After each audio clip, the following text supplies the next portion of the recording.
This is Dick's Sporting Goods Kickoff Week.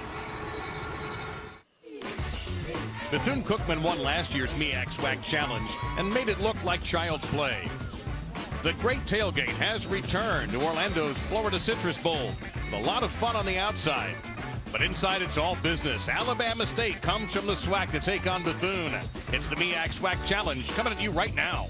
Take off on three. 1, 2, 3. Take off! Let's go!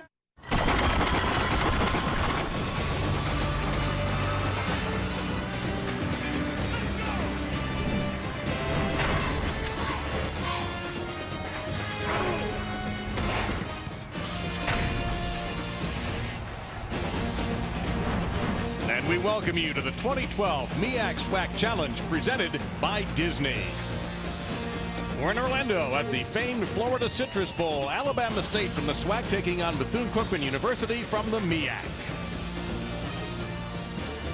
Hello again, everybody. Welcome to a college football Sunday. I'm Dave Lamont, one of the great HBCU legends, former Howard quarterback Jay Walker by my side today. You're starting out with a bang in HBCU with this game. What's the significance of this MEAC SWAC Challenge? Well, it's supposed to put the two conferences together to see who's got conference supremacy. The MEAC has a 5-2 advantage in this series, but this year I would say throw that past history out the window. These are probably two of the more evenly matched teams we've had in this football contest in the 8 years that we've done it, and I can see both teams clearly contending for their conference championship. And Alabama State has added a significant piece to their running game. Isaiah Crowell, formerly of the University of Georgia, outstanding freshman year. He was dismissed from the team and is now wound up in the SWAC. Yeah, and if you're head coach Reggie Barlow for Alabama State, what a gift you've gotten getting an offensive talent like Isaiah Crowell, one of the best offensive players in all of college football. You see the numbers of what he was able to do at the University of Georgia as a freshman. Now he's at Alabama State. They hope he can continue to improve and, more importantly, help improve an Alabama State offense that lacked firepower in terms of running the football.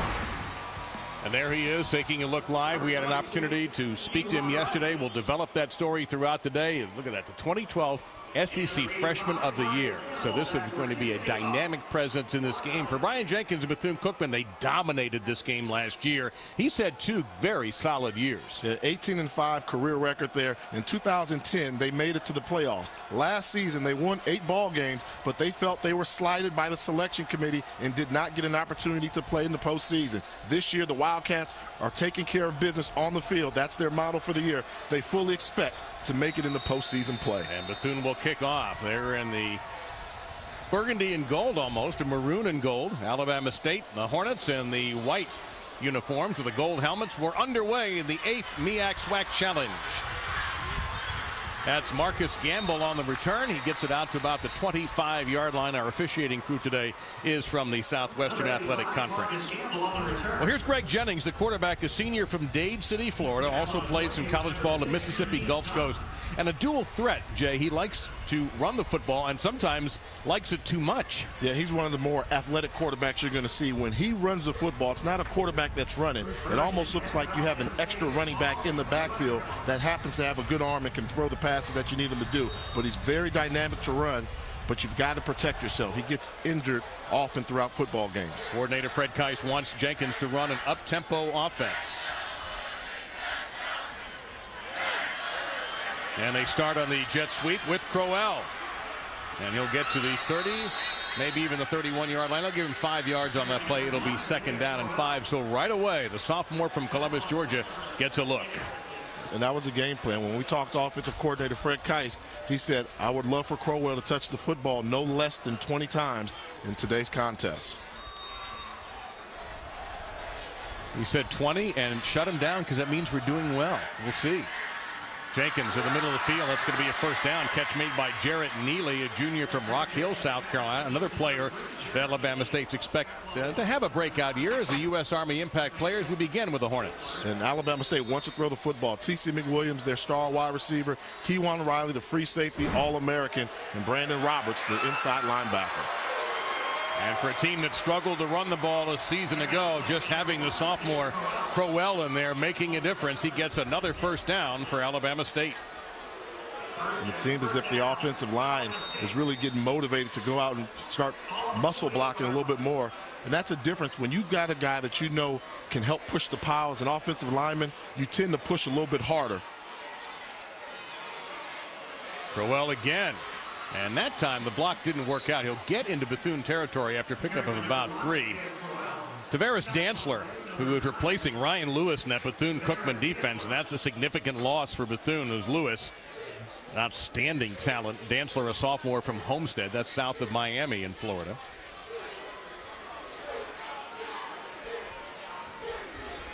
And Jenkins on the design draw broke 1 tackle, breaks another, and gets to the 45 for a gain of 4, sets up 3rd down and 3.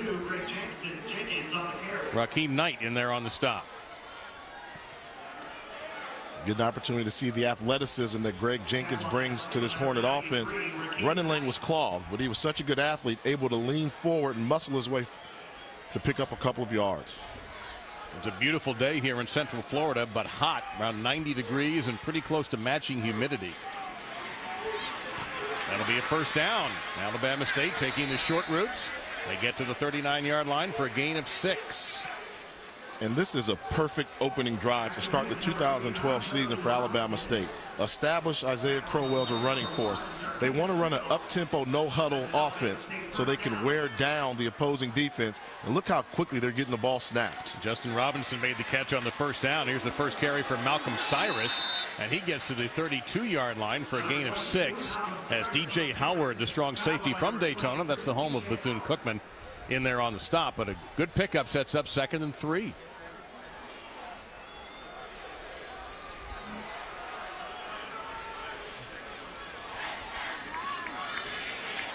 And Jenkins open but out of bounds.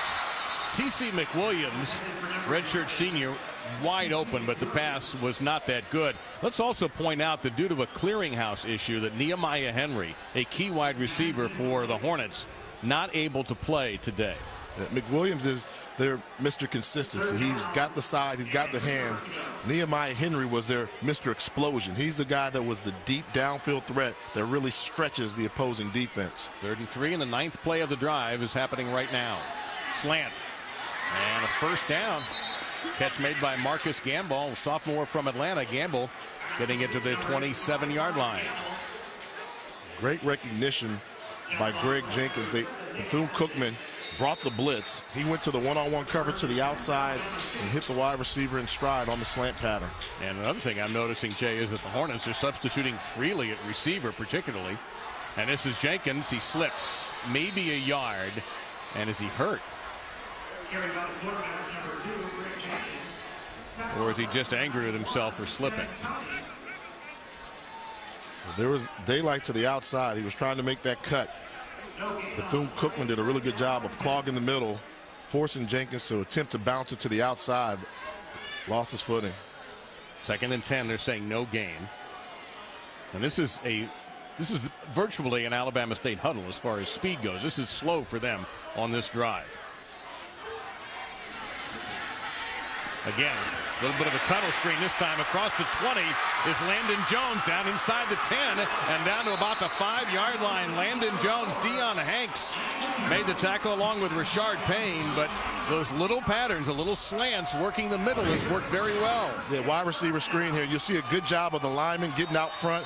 And once the ball gets in the hand of Landon Jones, one-on-one coverage, make the first guy miss, and it's all run after catch from there. Jones had 25 catches last season. Crowell back in at the tailback position, standing next to the quarterback. And it'll be Jenkins on the fake to Crowell, trying to bang his way into the end zone. Did he make it? Yes, he did.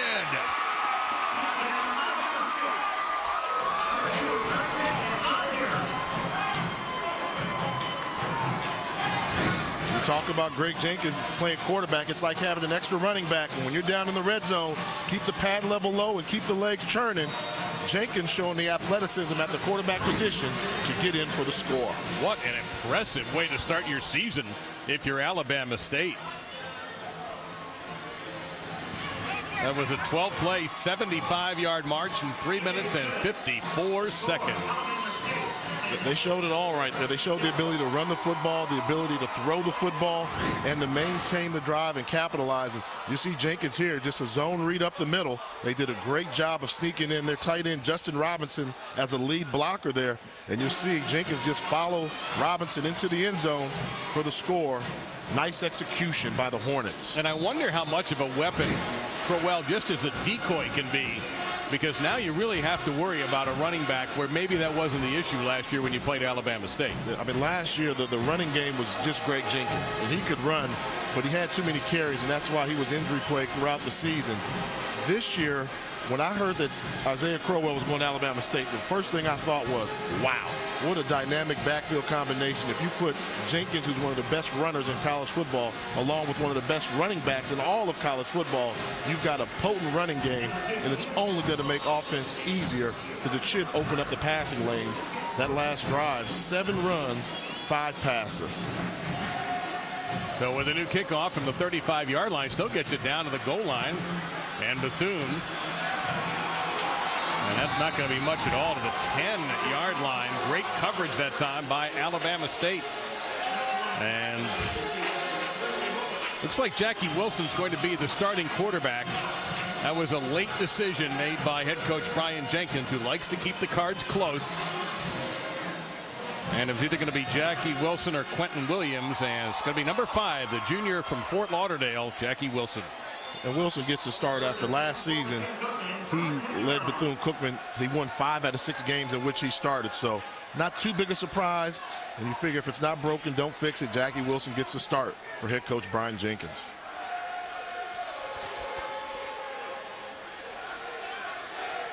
And a little heat on the Bethune offense already. Poor field position. Alabama State was so dominant in that first drive.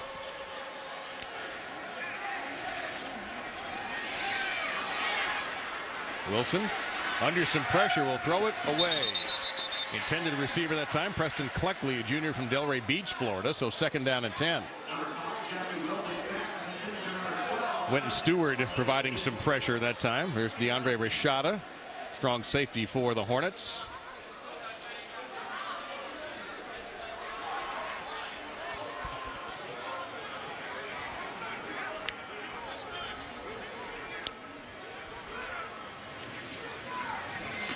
And a nice keep that time by Wilson on the zone read. He'll get a first down. Jimmy Daniels slugged him down, but not until he gets across the 20, gain of 11 and a first down. Take us through, Jay, some of your keys to this game. I think if you're Alabama State, obviously you've got Crowell. They have to have the ability to run the football better. And if you're Bethune-Cookman, particularly, they've got to worry about protecting the football. This is an Alabama State Hornet defense that loves to create turnovers. They've got a free safety that had 9 interceptions and a cornerback that had 5 interceptions a season ago. Bethune-Cookman's offense must be very careful in ball security. Well, this time they're right on cue. Now it looked like the runner was down as Daniels got in there and sacked Jackie Wilson, but the official ruling that the runner was down, but it's going to be a loss of 4, sets up 2nd down and 14. That play was doomed. Now this will be interesting. You wonder if they would challenge. We do have instant replay available to us in this football game here. Seemed like he was down, but that ball did kind of squirt out. It's close. I would challenge that. Take a chance if you're Reggie Barlow from Alabama State and maybe get the ball, but it doesn't seem like he's going to challenge. 2nd and 14.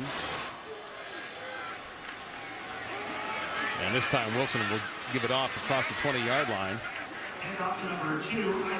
And it's Isidore Jackson, a junior from Florida. Mossy Head, Brandon Roberts in there on the stop. And one of the differences you have between FBS football and FCS football is the use of instant replay. Normally in FCS, they only use the instant replay in the postseason or playoffs.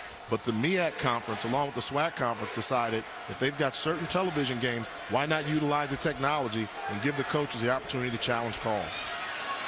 Wilson looking downfield. Now he's forced to scramble. And how about the series for Jimmy Daniels, 52 in white, all over the field with a couple of tackles, and then he chased Wilson out of bounds. And Bethune looking at 4th down and 5. They'll have to punt and make it 4th and 6. What a job there by Daniels. And that's one they're going to wish they have back. Take a look at the tight end coming right across your formation there. He's got him open. You got to get him the football there. He missed that read. All you needed was 5 or 6 yards. You hit that tight end in stride, he could have picked it up for you. Punt fielded by Riley. Spin move at the 40. He'll get only one more yard before he's brought down there. Kewan Riley, a tremendous free safety for Alabama State. So the Hornets with a great start to their season. They dominate with a 13-play drive to start the game. Then their defense shuts down Bethune and the Heat in Orlando. Hello, folks, and welcome to the 8th annual MEAC SWAC Challenge presented by Disney. Whether you're rooting for Bethune Cookman or Alabama State, today is guaranteed to be an exciting game. Disney proudly supports historically black colleges and universities and aims to make dreams come true for those student athletes who achieve their personal best both on and off the field. For us, the MEAC SWAC Challenge is more than just a game. Education brought me from the rough streets of my neighborhood and took me places that I never thought were imaginable. Higher education made me qualified to do my job successfully. The MEAC SWAC Challenge, presented by Disney, is about economic development for the Central Florida community. I feel that contribution is the perfect way to give back to communities, especially communities with culture. My education has not only helped me achieve my dreams, but to obtain new ones. It helps me to deliver on the Disney promise. The MEAC SWAC Challenge is one of the many ways that The 2012 MEAC SWAC Challenge is presented by Walt Disney World Resort. Visit MyDisneyDiscovery.com and uncover a world of grown-up and family fun you never imagined. And in part by Dick's Sporting Goods. Every season starts at Dick's. We're seeing an interactive panel discussion that was held at Edgewater High School in Orlando Thursday for the juniors and seniors of that school. The panelists shared their paths to success. You see Jay Harris from ESPN right there on the left, along with Leah Coleman from our network. Dewar Sharp, the SWAC commissioner, Dennis Thomas, the MEAC commissioner, and others attending there. Jay Walker, our colleague up here today, also involved in some of these events. It's not just a football game, the MEAC SWAC Challenge.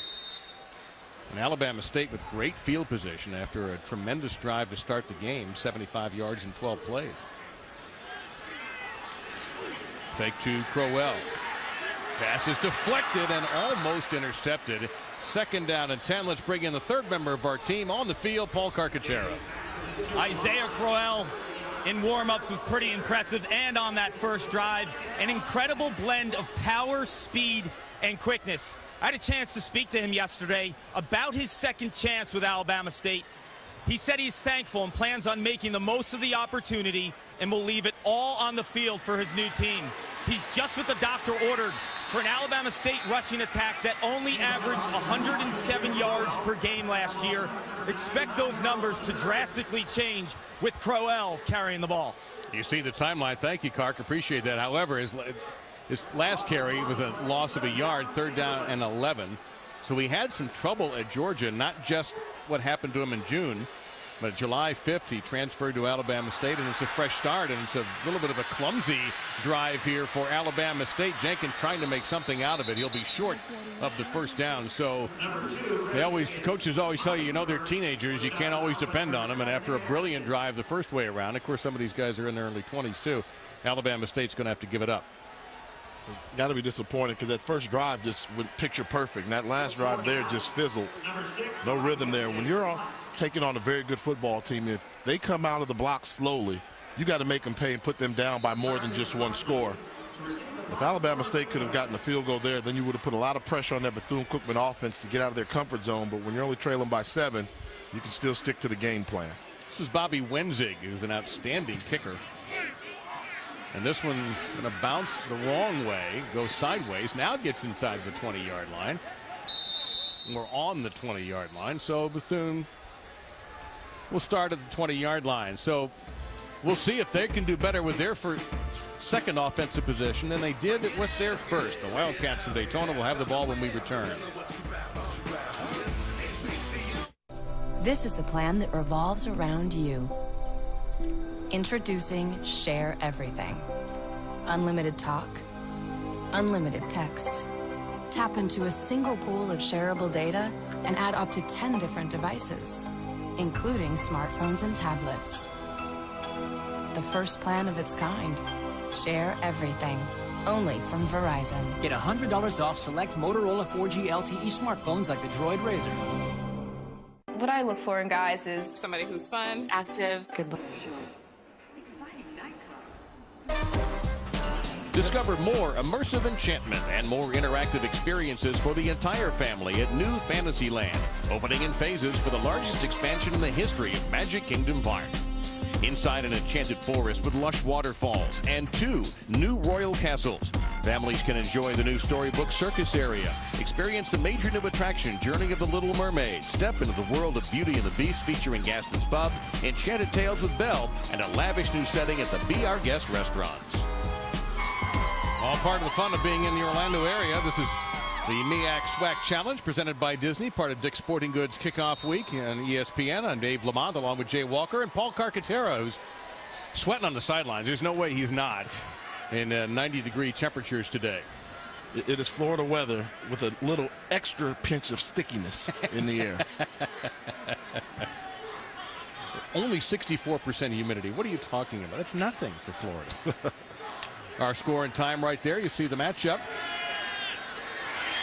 And opening at around the 40-yard line, and incomplete, intended for Eddie Poole, and Riley was on his way in, perhaps to make the hit. We'll take a look at today's U.S. Army impact players for the Wildcats, Jay. It starts with the running game with Isidore Jackson, their running back. He's got to establish the running game early. Deion Hanks, defensive back, he's going to be challenged all day. And steady Eddie Poole, they call him, for Bethune-Cookman. You saw them try and go to him just now. He's their big play receiver.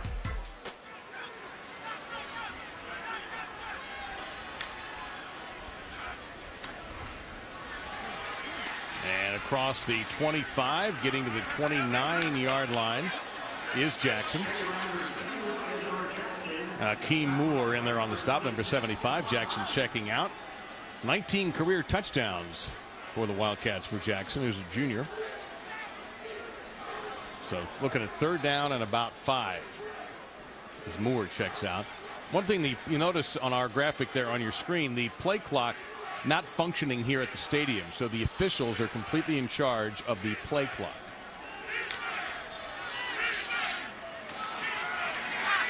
Screen pass. This is Levet. He falls down, and he wasn't going to get very far anyway, as Saeed Lee, number 7, able to sniff that play out and bring up 4th down. Another punting situation for Bethune-Cookman.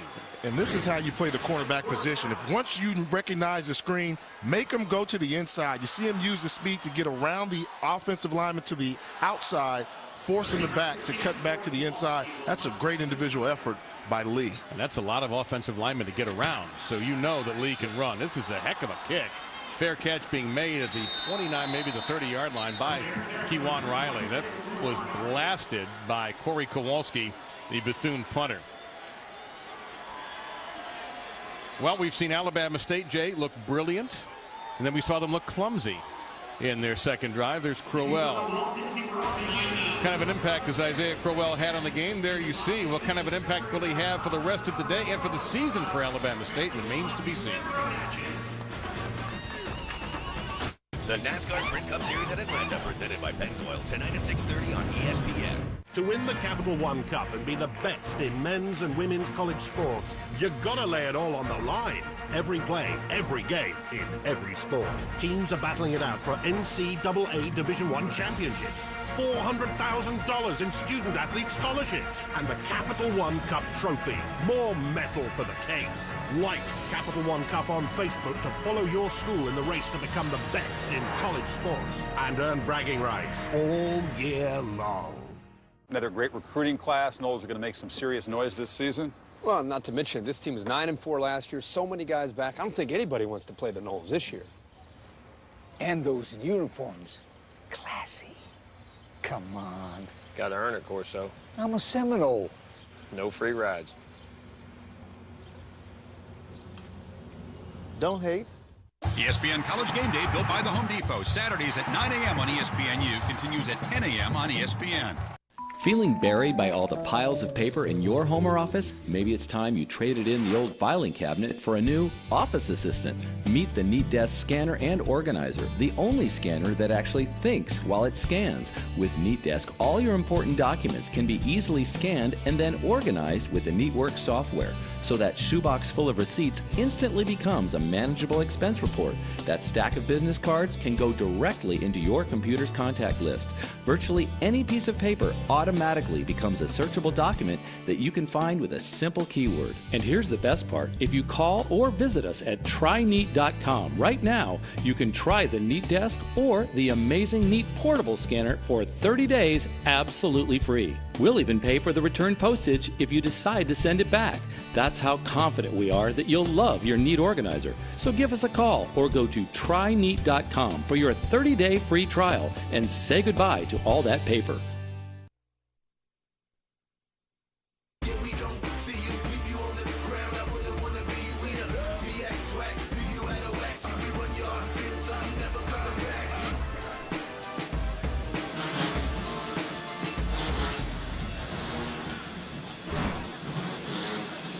The Bethune Band, by the way, as part of our broadcast today, you'll get to see both the bands. And that's all part of HBCU football, and one of the highlights is every halftime show. And if you've never seen a band perform at halftime, an HBCU band, the Bethune Cookman Band in all of college football. Yeah, tremendous amount of pride all the schools have in these marching bands. Jenkins in some trouble there, lost a yard. Let's get down to the field and an update on Crowell from Paul Carcaterra. Paul? As you see, Crowell was not on the field to start that series. Trainers were working on him, getting some fluids into his body. He walked away while he was getting addressed by the trainers and said, "I'm tight. I need to get loose and get back in this game." So the running back is Malcolm Cyrus, number 22, makes the catch there and is shoved out of bounds by Dantzler. Gain of about 3, so it's going to be 3rd and about 8 coming up. And maybe it's just my theory, but ever since stadium started going to the synthetic field turf, it seemed as if the number of cramps in the opening weeks of the season has gone up tremendously. I mean, you know, guys on grass, you don't see them cramping up as much. I think it must be because of the heat that's generated by that synthetic surface. But I've just noticed this trend in college football, week 1 and 2, there's cramps all over the place. 3rd down and 8, and that is a comfortable surface to play on other than that.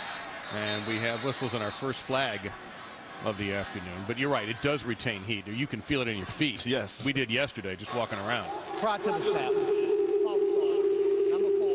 offense, 5-yard penalty, remain 3rd down. And that's Rod Holloway, our referee. Paul, you have insulated socks today? Oh, it's brutal down here, and you mentioned the heat with the turf. These black pebbles, these rubber pebbles made from tires, actually increase the temperature by about 15 degrees. So these guys need to get hydrated, get the water in to get them back on the field, but it's brutal on the field. Yeah, same to you, by the way, Paul. Drink up. And it'll be 4th down and 13, so that's not the same Alabama State that took the opening kickoff, 12 plays, 75 yards for a score.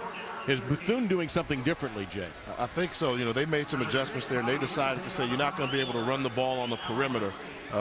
Part of that has to do with the fact that Crowell's not in the game, and he's their speed back to get to the outside. But it seems as if Alabama State has just lost all the rhythm that they had at the beginning, and give credit to defensive coordinator Yogi Jones from Bethune Cookman. Whatever adjustments he's made after that first drive seem to be taking effect. Preston Cleckley standing around the 35-yard line. This is a blast of a punt by Wenzig, and Cleckley muffs it. And let's see who has it. Alabama State recovers at the 20-yard line. They're still fighting over that, but one of the officials already signaled Hornets ball. And that's confirmed. And that's an unpleasant place to be, that pile, when guys are fighting over a football. And it all started with the booming punt off the leg of Bobby Wenzig. Had Cleckley retreating the whole time. Didn't call for a fair catch, which was odd. And then the ball just went right through the breadbasket. And the Hornets with fantastic field position after the muff punt. Got to think that the sun played a factor there, Jay. In addition to the temperature and all that we talked about, it's pretty much a cloudless day here and a very high sun. And that could have bothered his vision. And that, I mean, that, give credit to Wenzig. That punt flew off of his foot. It was high and deep and long. Nicholas Martin recovered the football for the Hornets, who go 3 wide to the right. and wide open, and he got a foot in. It looked like McWilliams got the back foot down at the 4-yard line. It wasn't the best pass, but it was an incredible catch. Yeah, and this is the soft spot in the cover two, in between the cornerback and the safety. You want this throw to be firm, but with an arc. And ooh, that is really close. The tippy toe was in. Yep, and here come the whistles. And at first blush, I thought that he had got the foot down, but he got a better look at it, and he may well have gotten the previous play is on the free roof. A foot out of bounds instead. And this is something there where I think for Brian Jenkins from the MEAC conference, the MEAC, all of their televised games last season had instant replay. The SWAC is something new. Earlier we saw Barlow not contested, and now we see Jenkins saying, let's take advantage of the technology. And it's going to come down to I'll tell you what now, the front part of the foot looks like it hit before the heel, and if that's the case, that's in. Remember also, and I know college football fans can probably recite this statement by heart, it must be indisputable video evidence to overturn the call. The call on the field is a catch, and the ball at the 4-yard line. So is that angle, which, by the way, we are sharing the pictures with a replay official, so what you're seeing at home is what they're seeing. And it's that right foot right there. Is that in? Now, from that angle, it looks like half the foot was in, half the foot was out. But when you take a closer look, it looks like, as you said earlier, the front part of that foot, of his right foot, seems like right there, that tap, that seems like it's in, but too close to call. And if it's too close to call, you can't overturn. Can't overturn it, but I would say if you look at it, it looks like he was probably out, but I don't know if the evidence there says you overturn this. Ron Gilbert and Cassie Pennington are our replay officials. It's a big review. You're looking at either 1st and goal or 2nd and 10. And with Bethune having had a little bit of a punch in the gut off the muff punt and the lost field position and the lost football at the 20-yard line.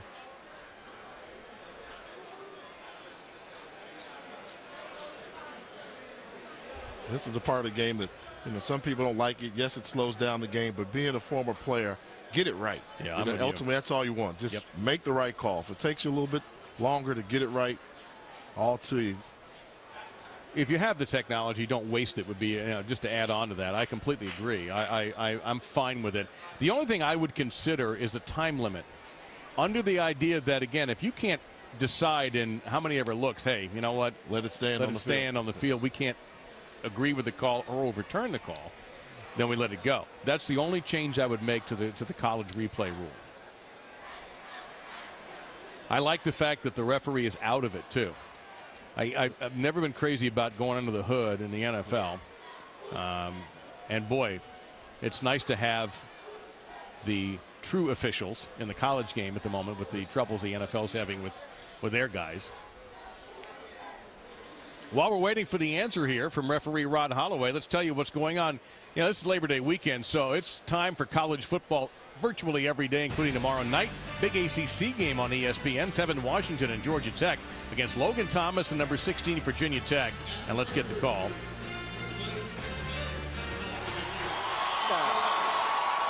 I'll explain the subtle difference there in a moment, but we want to tell you more about the college football primetime brought to you by Russell Athletic. Monday night at 8 on ESPN and available live on the Watch ESPN app. And you know what stands as call. You are a man who's worked with words. That means we couldn't find anything to overturn it. They didn't say it was confirmed. Yes. That's the difference. What it tells us all, bottom line, is 1st and goal. Crowell back in the game, number 1. And they fake to him. Jenkins, he just disappears. There's a flag down. Jenkins did not get anywhere. That's going to be 2nd down and goal from the 4-yard line. And now let's see what this is all about.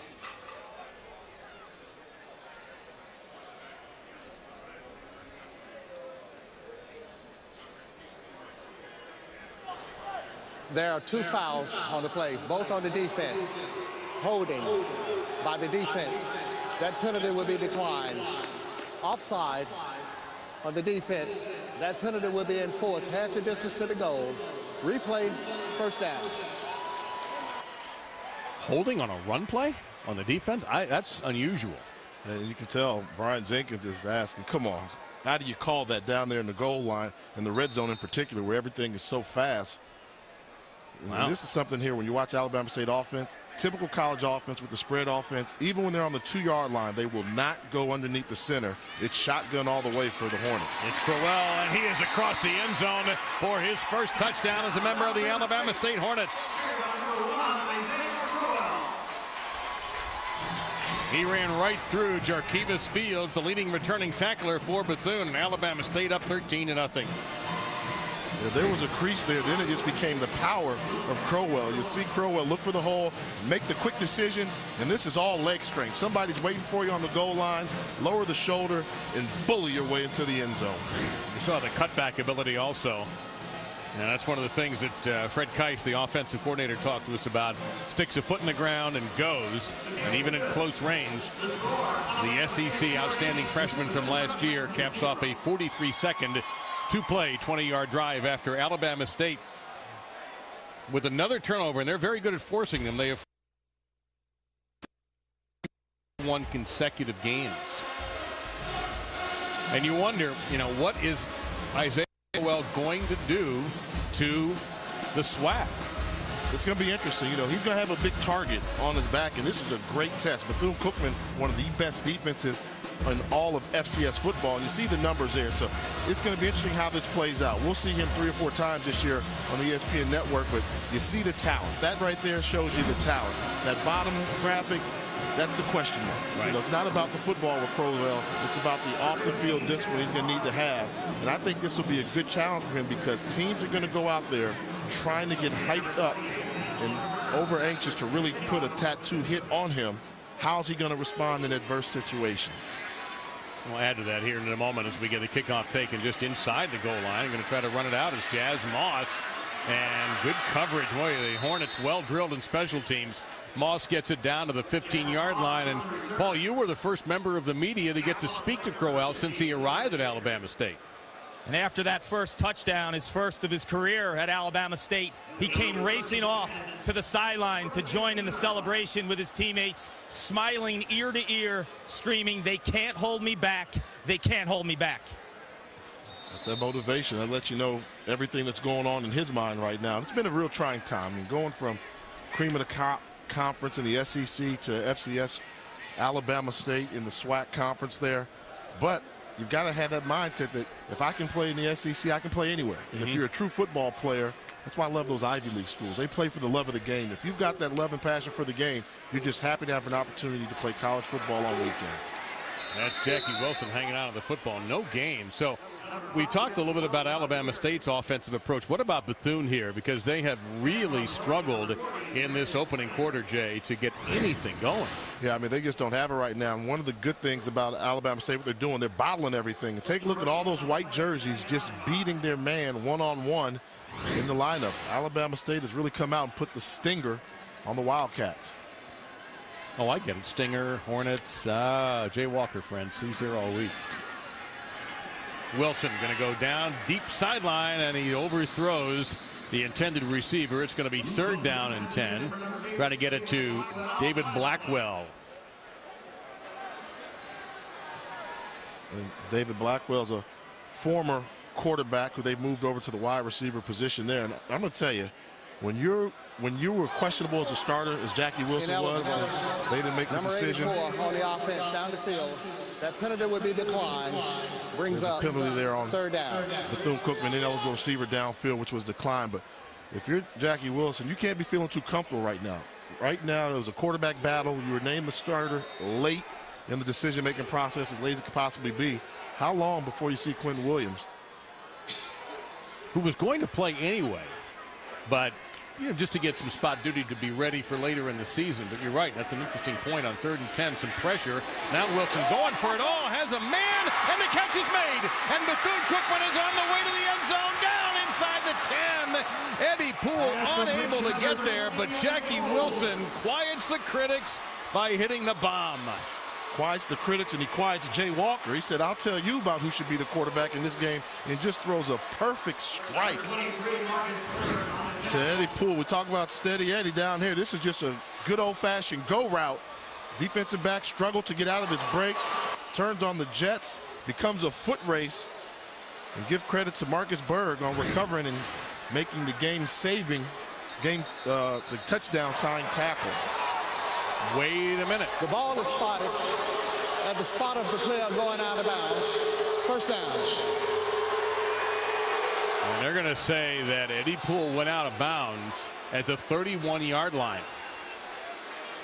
So instead of a 79-yard gain, back it up 25 to the 54. I didn't see this. Let's see if cameras caught it. I'm sure they did. Ball's there. He's drifting to the outside and right there. Yep. That's a good call. Excellent job by the officials. 24 straight games for Eddie Poole with a catch, and right there. And the officials were dead on. Exactly right.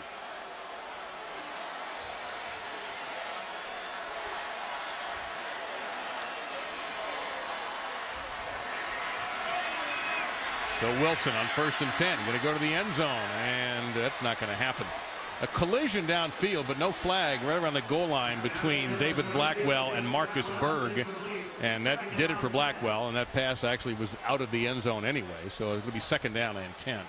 And this is surprising to see Bethune Cookman come out and throw the football so much. They've always had success controlling the line of scrimmage, but they've got some replacement parts there on the offensive line. The offensive line's not as seasoned as they were the prior 2 seasons, so this may be the Wildcat football you see now, which is going to have more passing. And again, right on cue, the helmet flies off, and bursting through is Jackson inside of the 14-yard line. And as you see right away, Quinn Bohannon, number 55. 55, Alabama State will be out of the game for one play for helmet coming off. First down. Well, thank you. That just took care of everything for us. That's the new rule this year. And we have whistles, and the officials, I'm not sure they even marked the ball ready for play. But this is one of the, how do you feel about this change in the rules? I think it's going to need some tweaking there. I mean, there's some bad things that can happen. This is the football play. He's not in jeopardy of hurting there. The helmet comes off now. He's got to go to the sideline when it was just pushed off his helmet. He never even touched the ground. So now all of a sudden you've got one of your starting defensive linemen out of the game for a play because of something that happened almost inadvertently. I think it should be at the official's discretion whether or not the player has to leave the game. I think in this case, though, they are going to be very aggressive about calling this, and maybe in a year they'll tinker with the rule a little bit.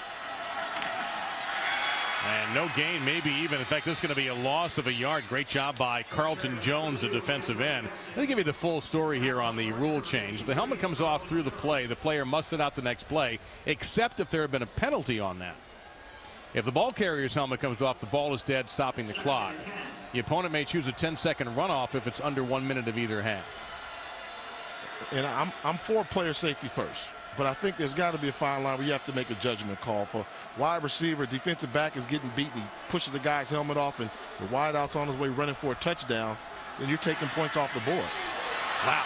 Wilson took a shot after he delivered it. The flag is down, and out of bounds is Jackson. I think there may be a hold coming up. He gained 9. The hit on Wilson is what sucked the breath out of the crowd. And that was a good wallop there by Carlton Jones. Holding, number 8, offense. 10 yards from the spotted foul. Replay, 2nd down. So instead of a gain of 9 and 3rd down and a yard, it's going to be 2nd and long.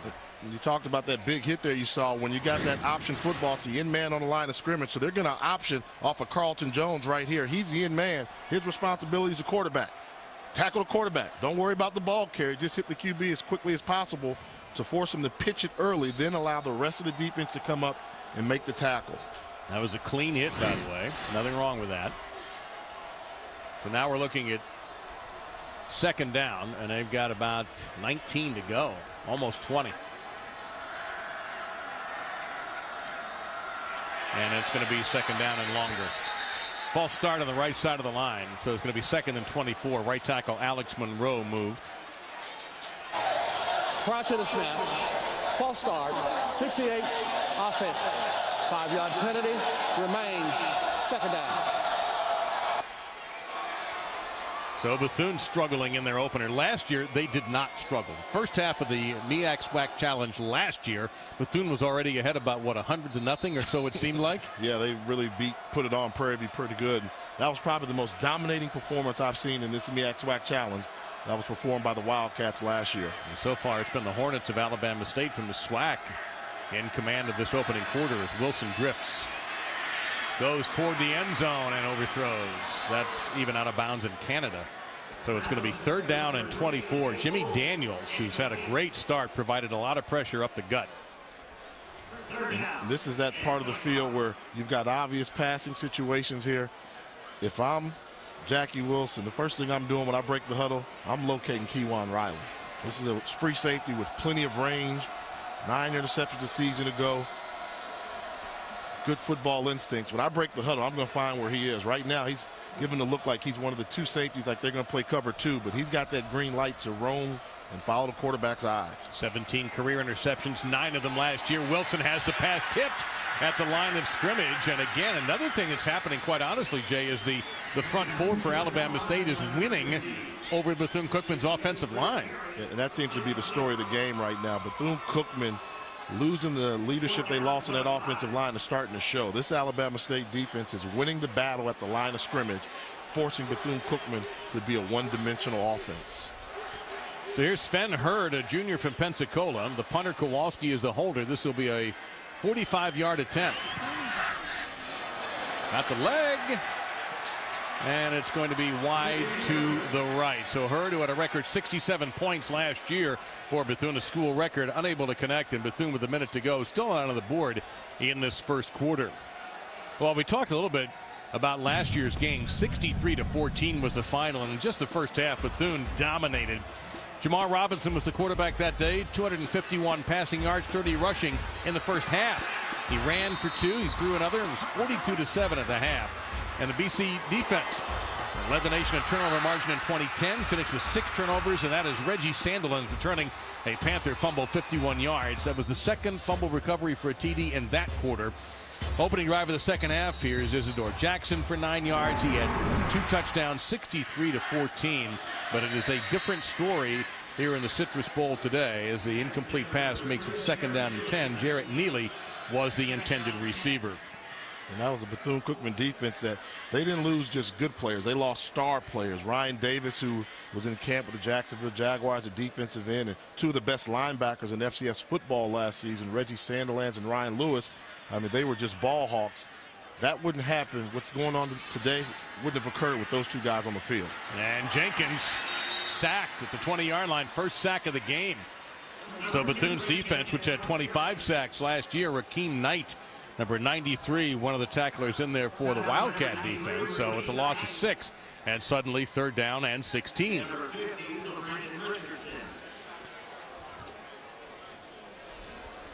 Man, last year in the first quarter, Bethune Cookman outscored their opponents 102-37.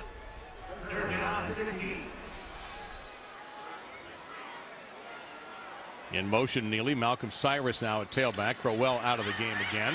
And catch is made off the helmet. Neely with the grab.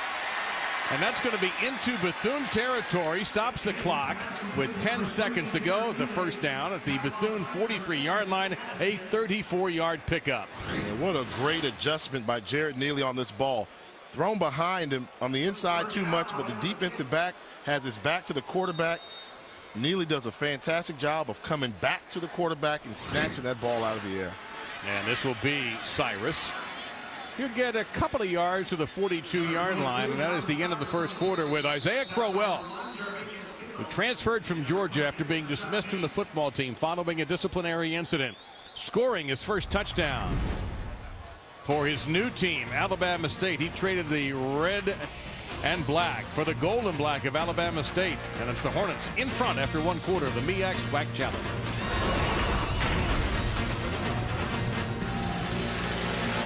Buy 1, get 2 free.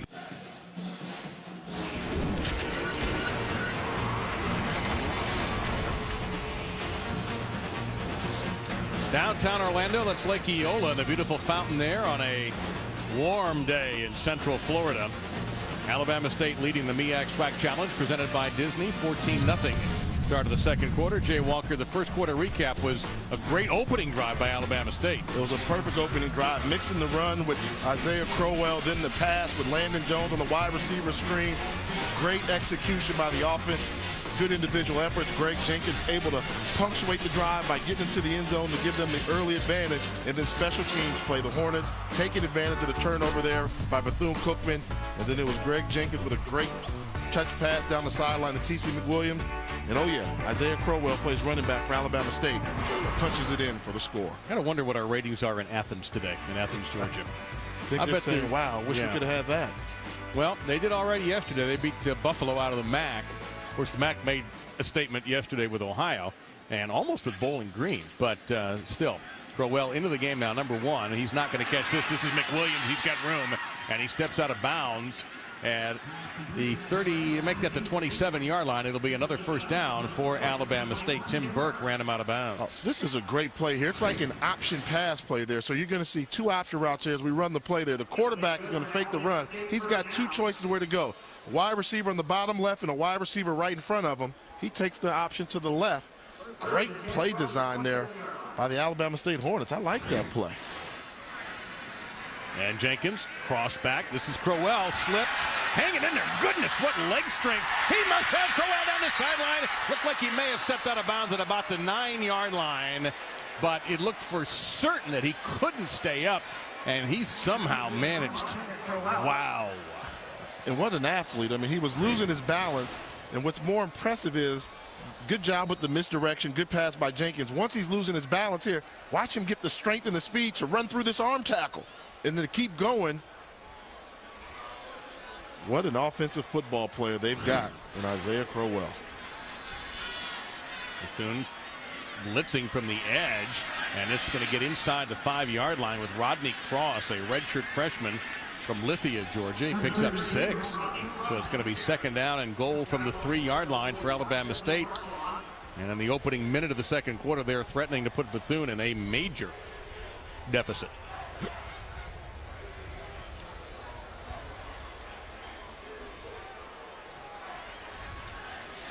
Fakes to Cross. Jenkins, if he gets to the edge, he's got it. Touchdown, Alabama State.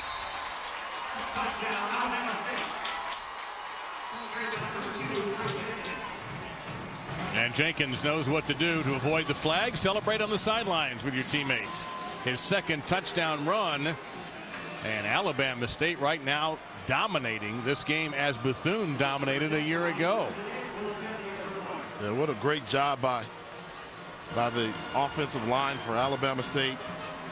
Piercing the way for Greg Jenkins to come in and give the Hornets now a 21-point lead over Bethune-Cookman. Wow. Tell you what, this game, Jay, is being won by the interior of both Alabama State lines, their offensive line and their defensive line. Here's Crowell with a staggeringly athletic play that helped set up the touchdown. 8 plays, 72 yards in 2:15. It's the Hornets in front. 2 touchdown runs for QB Greg Jenkins.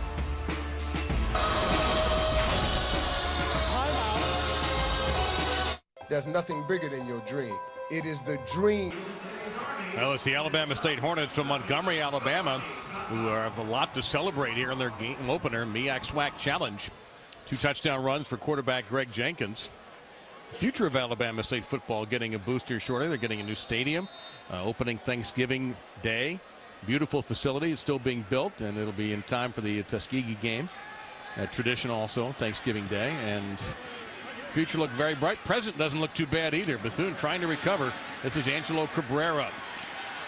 And another thing, the Hornets have done well on kick recoverage team, and he gets out to the 25-yard line. Show us the blocking on this touchdown run here, Jay. Yeah, I want you to take a look at the right guard, Trey Mitchell, number 78. This is a design QB draw here, but watch him seal the edge and seal the perimeter, allowing Greg Jenkins to go into the end zone untouched. Comes around there, wipes out 2 Wildcat defenders, becomes a foot race to the edge. Great job by Trey Mitchell, the big fella, getting it done.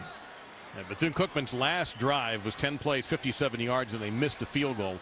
They punted twice and had 1 significant turnover early in the game on a muff punt that led to 7 Alabama State points. Jackie Wilson remains the quarterback, number 5, and he will hand it off to Rodney Scott. And an example of what we talked about earlier, it's just that the front 4 for the Hornets is dominating this game, and it's only a 1-yard gain, second down and 9. And this is surprising because normally If you talk about the SWAC football, they're known for passing it, spreading it out all over the place. And the MEAC conference is traditionally more stronger in the trenches. I can't tell from the football game I'm watching today. Alabama State seems very stout and firm, and they are taking it to the Wildcats. And open down to the 40-yard line. KJ Stroud, a senior from Brooklyn, New York, once played at Rutgers, brought down by Marcus Berg.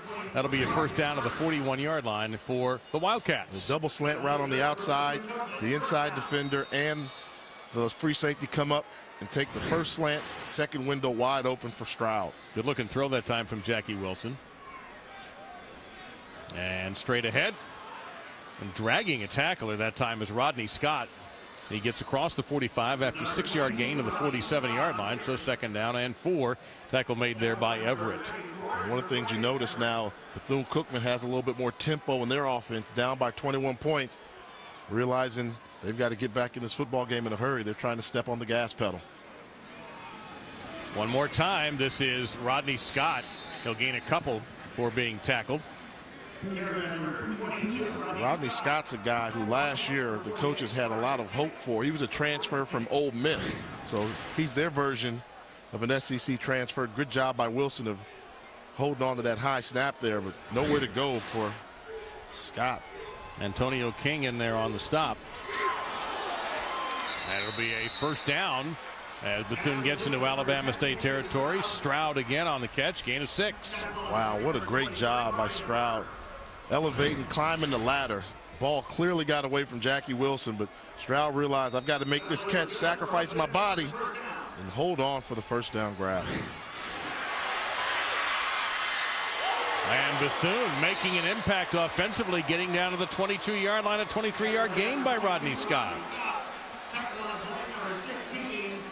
You can definitely feel the sense of urgency in the Wildcat offense, finishing off their blocks, trying to get back into this football contest.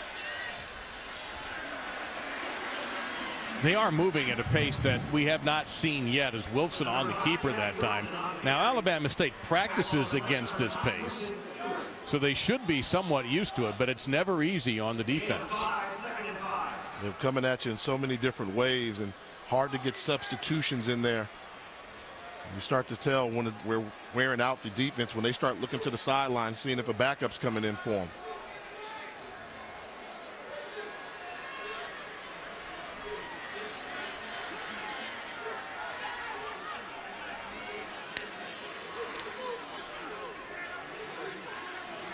And that might be a busted play. Wilson going to make a little something out of it. In fact, he almost got the first down. Does a nice job of finding a crease before Edward Mosley brought him down, number 99. And there's another helmet off. Alabama State must leave the game for one play due to helmet coming off. Second down. That's 59, not 55. 59 with the helmet issue there. That's Jamal Fears, a freshman from Dallas, not 55. Second time we've had a player lose a helmet and have to sit a play. That's great ball work that time. Wilson paid the price. Carlton Jones brought him down. Alabama State has the football, but I don't think they're going to get to keep it. Wow. Let's see. And they're very fortunate. They're trying to say his forward progress was stopped. And what's going to happen is Jackie Wilson got held up by the linebackers, and then the safety came over and put a good hit on him. That ball came out. Quick whistle allows the Wildcats to maintain possession. And an Alabama State player is down. Now we'll stop everything on first down and goal. Is that Riley? Look at this replay here. You're going to see great ball fake by Wilson. As he's running, they're going to hold him up. And as he's going, that ball's hit. It comes out right there. They were very fortunate to get that quick whistle. I don't think his forward progress had been stopped. That's just a football tackle there. He's not even. And he's still fighting. He lowered his head a little bit, too. Yeah. He hadn't given up the play. That's interesting. Let's take a look, see if we can hear a whistle. Oh, no. Oh, wow. You're right. You're right. Now, it's not as if, for our Alabama State fans who may be watching us, you can't use the whistle for a replay. So it's not like the replay officials can buzz down and say what happened. But that was clearly a fumble. So 1st and goal. 10th play of the drive coming up right here. The drive that began at the Wildcats 25-yard line. So Bethune Cookman University trying to get back in this game. This is the best their offense has looked. And we're still early in the 2nd quarter. So there's still time. And the main man on this drive has been Rodney Scott. That's a gain of 4 inside the 5 to about the 3-yard line. As we show you how Bethune Cookman did last year in the red zone, brought to you by Verizon. 36 out of 52 is pretty good for touchdown conversion. I mean, that's phenomenal. You talk about not settling for field goals and actually punching the ball into the end zone. Maybe a yard that time to about the 2 as Levette got the carry. The senior from Gainesville, Florida, not that far from here. Andronicus Lovett, actually. And it's 3rd down and goal. They've got a lot of field to work with to their left. Another high snap and easy. They go to the right and it's an easy touchdown for Lovett. And Bethune is finally on the board.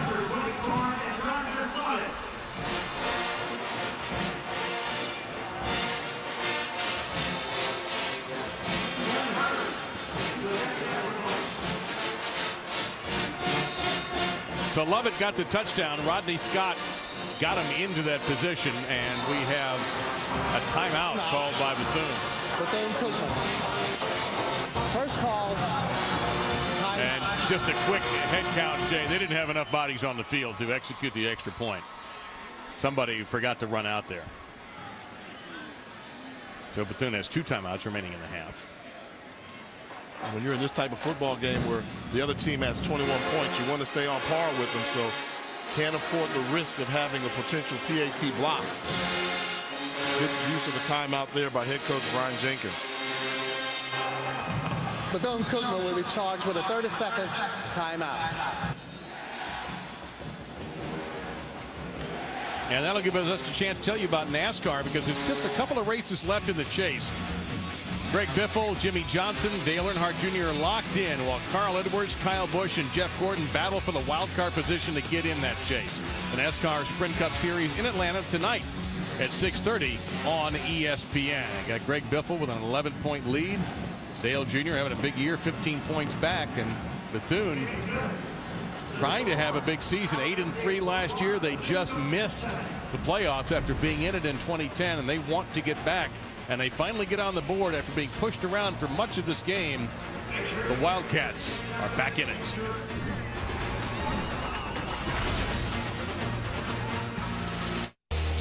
It's a golden opportunity to experience the large.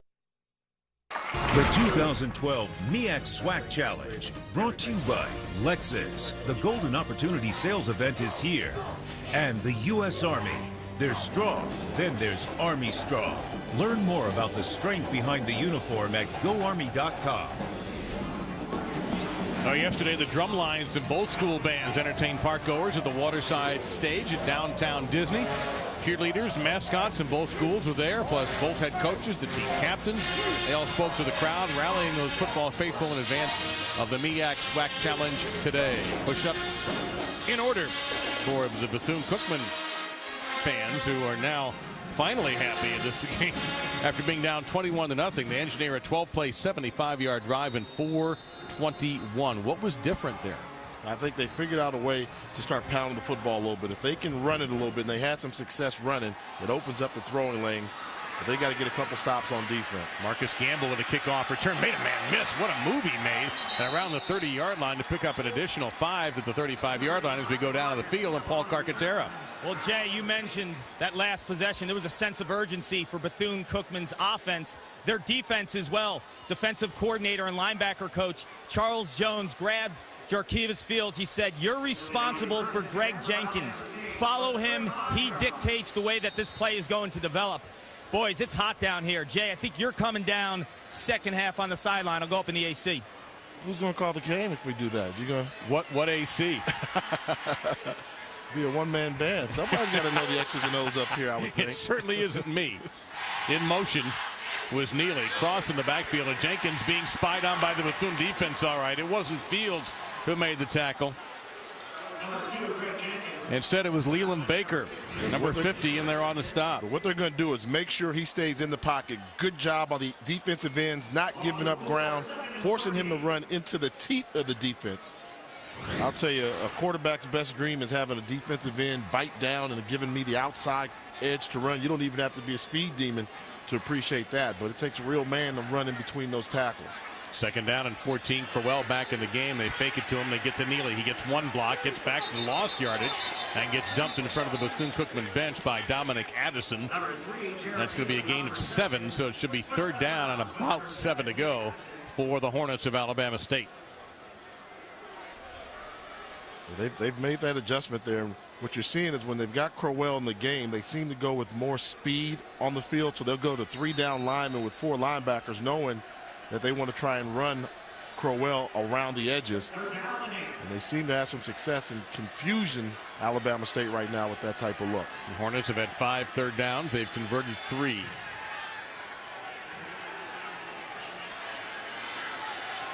Middle of the field open. Jenkins, nice little toss to McWilliams, and make it 4 out of 6 on 3rd down for ASU. Gain of 12. Good job there by Jenkins of standing firm in the pocket and delivering an accurate throw in between the linebackers for the 3rd down conversion. The game moving at such a fast pace, Alabama State couldn't get all their players.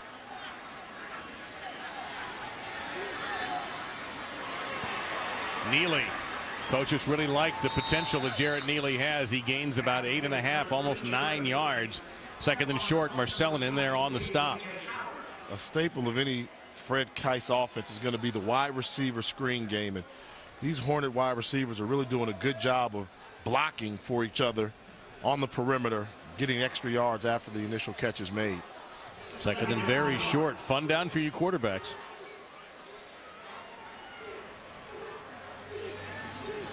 Crowell, and he's just out of room. Wisely runs out of bounds, but that's a significant loss back to the 48-yard line. That's going to be a 5-yard loss. All of a sudden, instead of 2nd and 1, now it's going to be 3rd down and 6. That's one he wishes he could have back there. Once you make the first guy miss, just turn up field, get your shoulders going square, minimize your losses. But like so many great running backs with speed, they always think if they can get to the edge, they can find an angle to turn. Nothing there that last play.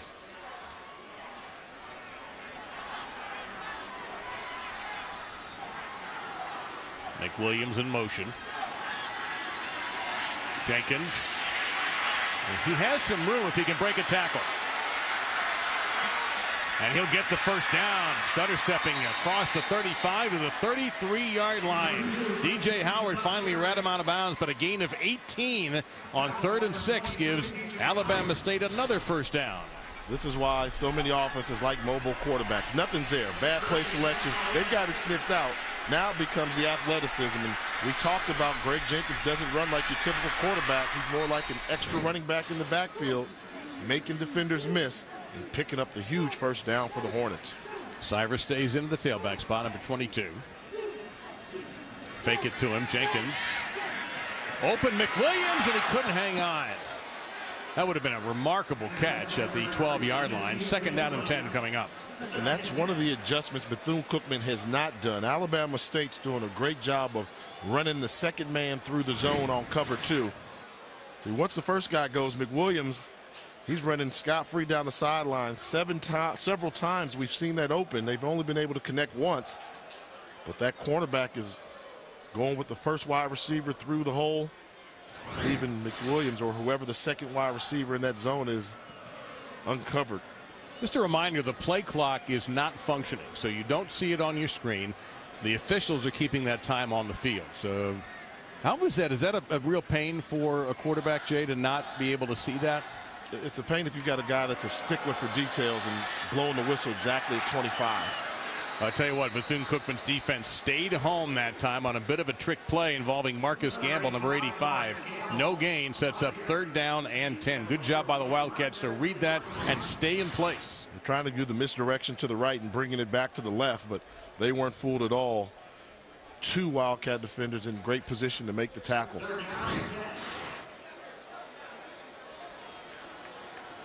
Jenkins pulled out a 3rd down on 3rd and 6 with his legs and making something out of nothing. Let's see what he has to do here.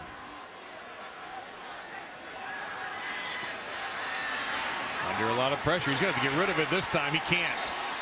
At the 42-yard line, he is chucked out of bounds by Jarkevis Fields. And you heard Clark tell us earlier that Fields was challenged by coordinator Yogi Jones. You are with Greg Jenkins. And that time he was. And forcing a 3rd sack. 4th down and 18. And we'll see Alabama State have to punt. And Jarkevis Fields, the leading tackler for these Wildcats a season ago. He's the captain of that defense, so he seems to be responding to the challenge made by defensive coordinator Jones. The goal here is to tuck this inside the 20 or better. How about the 2? What a punt by Bobby Wenzig. That is down to the 1-yard line. A 40-yard punt. Spectacular punt by ASU. Horrible field position for Bethune. September 10th. Bengal. There's your score and time, and Bethune Cookman has the big scoreboard at their backs right now. They're back at about the 1.5-yard line following the great punt. And after not doing very much of anything in their first 3 drives, 77 yards, they went 75 in 12 plays for a touchdown. And the running of Rodney Scott had a lot to do with that, although Levette ended up with a touchdown. But this time it'll be a little tougher. And Scott straight ahead. He got popped, gained 3, maybe let's say 2 out to the 4-yard line. Be 2nd and long. When you're backed up like this, all you want to do is get any positive yardage on 1st down. Picking up 2 yards helps, gives you a little bit more cushion in case you have to punt the ball in this situation. Now they can kind of open up the playbook from here. Scott's run for 38 yards and 6 carries. And this will be his 7th, and he'll get outside the 5 to about the 6. So it's going to be a big 3rd down and 6. Well, Jay, you're kind of our voice for HBCU football. What about some of the storylines for the SWAC in 2012? I think obviously 2 new head coaches, and the hire down there at Alcorn State was big. Everybody's talking about that one. Jackson State, they're postseason eligible this year. Last year they were ineligible for postseason. They went 9-2. They're eligible this year. And the G-men, Doug Williams back at Grambling, can they repeat as SWAC champions? Not off to a good start, losing their opening game yesterday to that Alcorn State team. And the reason why I circled the Alcorn State hire, Jay Hobson becomes the first non-African American head coach in the history of the SWAC conference. Significant for a lot of ways, and then to get your first win against the most historic name in HBCU says a lot. That pass incomplete, 4th down and 6. Receiver slipped, and so field position is Kewan Riley waiting at the 46-yard line, and Corey Kowalski doesn't have his best punt. And Alabama State's going to get incredible field position at the 35-yard line of Bethune Cookman. So a bit of a disaster field position wise, and after Bethune, it looked like Jay had seized the momentum. They get see how punting can make a difference. You get one great punt down to the 1.5-yard line. You get a not so great punt, and there's an opportunity for Alabama State. And there's some of the news and notes from what happened in the SWAC. Yeah, Alcorn State, had a bad season a year ago, beating the defending SWAC champion Grambling Tigers by 1 point. Texas Southern over Prairie View. Texas Southern had a great defense last year, showing they've got some offense as well. And Alabama knocking off Tuskegee by 1 point. That's a big in-state win for the Bulldogs. So what does that statement mean for Alcorn to beat Grambling? Well, I mean, when you consider what Grambling did, where they came from, and Jay Hopson, all the hype that was in there, obviously Doug Williams, probably the most popular name in all of HBCU sports, and Jay Hopson, the Caucasian coach for Alcorn State. That was a big game right there. There was a lot of tension in the air. Hopson showing that it doesn't matter what color you are, he can coach. A coach is a coach on any level, and I got to think that the folks down in Norman, Mississippi have to be very excited about the future for the Braves. So where do you think Alabama State fits in the SWAC in 2012? Oh, they made it to the championship game. Well, they almost made it to the championship game a season ago. They tied for first in the eastern part of the division. I think what they're going to do is they're making a statement right now. You know, they're making a statement that we know how to finish off the season we had a season ago. Last year they got off to a great start. They were 6-1 at one point during the year, ranked in the top 25. Then they lost to their in-state rival Alabama A&M, and that kind of held them back. But this team I'm seeing right now is more physical than they were a season ago. And then you toss in Crowell on the offense to help the running game to go along with Jenkins. It's going to be very difficult for teams in the SWAC to beat them. But for them, it all starts, and, you know, when you talk about Alabama State football and what they're going to do this season, they've got one date that's on their schedule, and that's October 27th when they play Alabama A&M in the Magic City Classic. Year in, year out, that is for all the marbles in the Eastern Division of the SWAC Conference. Well, Alabama State couldn't do anything with that field position. They gained a yard in 3 plays, almost had a major collision at the 13-yard line. So here is Wenzig, and he's going to see if he can duplicate his previous feat and tuck it down inside the 5-yard line.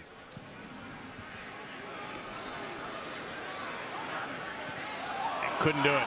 Well, actually, he could do it, but Alabama State wasn't able to come up with the ball in the air. So it's going to be a touchback. Bethune Cookman with the ball at the 20-yard line, down by 14 here in Orlando.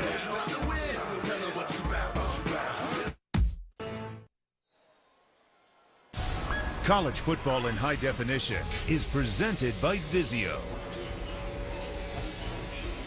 Could use those misters up here, actually. That would be nice. So certainly on the field for the fans on a warm and humid day in Central Florida at the Citrus Bowl in Orlando with Jay Walker and Paul Carcaterra. I'm Dave Lamont, and the black and gold of Alabama State in charge of this game. But Bethune-Cookman won this game last year. In fact, they finished on a high last season. Won the last 6 games of the year, trying to make a case of getting the postseason. Look at the offense and the defense. The ability to run the football, which we haven't seen thus far tonight. And the offense really drove this team, but their defense was very good and physical as well. And that 8 wins, 3 losses. One of those losses came to the University of Miami, so this level you don't really knock them for that. But 6-2 in conference play, but yet that resume was not enough to get an invitation to the FCS playoffs last year. So you're telling me that a selection committee that chose teams for playoff caused a controversy. So we have that to look forward to in a couple of years. Oh, you got a lot more than that. You know, it's going to be tough when you're going down to just 4 teams. Broderick Waters, number 11, is in at quarterback as Jackson carries number 2 out to the 26-yard line. It's a pickup of 6, 2nd down and 4. So Jackie Wilson out for at least this drive, and it'll be interesting to see what Brian Jenkins' plan is. If this is just a one-off for Waters in this quarter to get him some time. Meantime, Jackson with a nifty bit of footwork gets a 1st down after a gain of 9. Roberts on the stop. And that's what they need to start doing. You've got Waters in there just being a commander right now, just determining where the running game fits. If they get Jackson going, it makes a quarterback's job that much easier. Waters is a guy that transferred into Bethune-Cookman, was there during the spring, came in there as a wide receiver. They've moved him to quarterback during the spring, and he's had a really good camp. That's forcing the hands of Jenkins to give him some time in games. 2nd down and 8 after Waters with a carry. And that's a great play by Quinn Bohannon, who changed his number. He is the player that has helmet come off twice. He started the game at 55 and then changed to 59. So that is Quinn Bohannon. That is a loss, and it's going to be 3rd and long. And look at that there. Having a man of that size playing defensive tackle with the ability to shoot the gap and make that shoestring tackle. Bohannon's got some nimble feet for a big fella. A lot of big fellas do, though. That's what makes him special. A little bit of pressure this time for Broderick Waters. And he'll just tuck it and run, break with tackle, and just be short of the 1st down by a couple. He had some open field, and guess who was around the football again? Bohannon. And that's that engine you have to have. When the quarterback's running away from you, still chase him down 8-9 yards downfield. If you get guys 6'3", 300 pounds that can move and have that type of engine, those are normally your playmakers.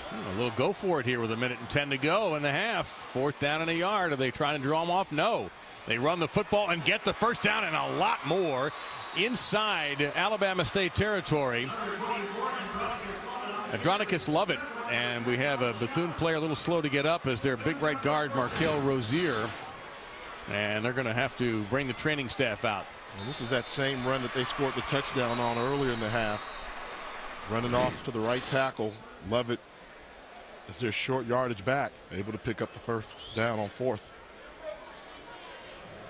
Brian Jenkins, head coach, going to come out to check on his second team all preseason MEAC guard, Rozier.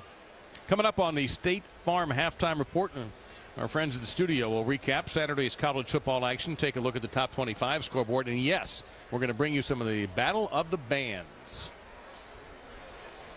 You have any predictions who's going to win the Battle of the Bands? Yeah. Is there a judging? I'm going to ask you who won. Well, you pimped the Bethune Cookman band early. You were on them as one of the very best. So I'm going to, and I live in Florida, so I'm going to go with the Florida school. Now, if the Hornets, I don't doubt that their band is excellent. So, and much like a good football game, a strong opponent should bring out the best in you. Yes. One thing about it, it would be an oxymoron to say SWAC and bad bands. I mean, every school in the SWAC has great bands, and they've got big numbers. The MEAC conference, they're kind of bottom heavy, Florida heavy. Bethune Cookman and Florida A&M normally lead the way with having great bands, and some of the smaller bands up north. But every school in the SWAC seems to have a large band, and they're all pretty good from top to bottom. And they're going to take over this field. And this is one of those instances where the crowd will not be at the concession stand at halftime. Rozier able to get up under his own power, and on first down, nifty ball work there by Waters, and he'll get out of bounds. And let's see if he has the first down. He's very close to the mark. He was able to get out of bounds with 43 seconds remaining, and they're going to say he got the first down. So Bethune, by the way, with 2 timeouts. They used one on an extra point earlier. Michael Showers ran him OB.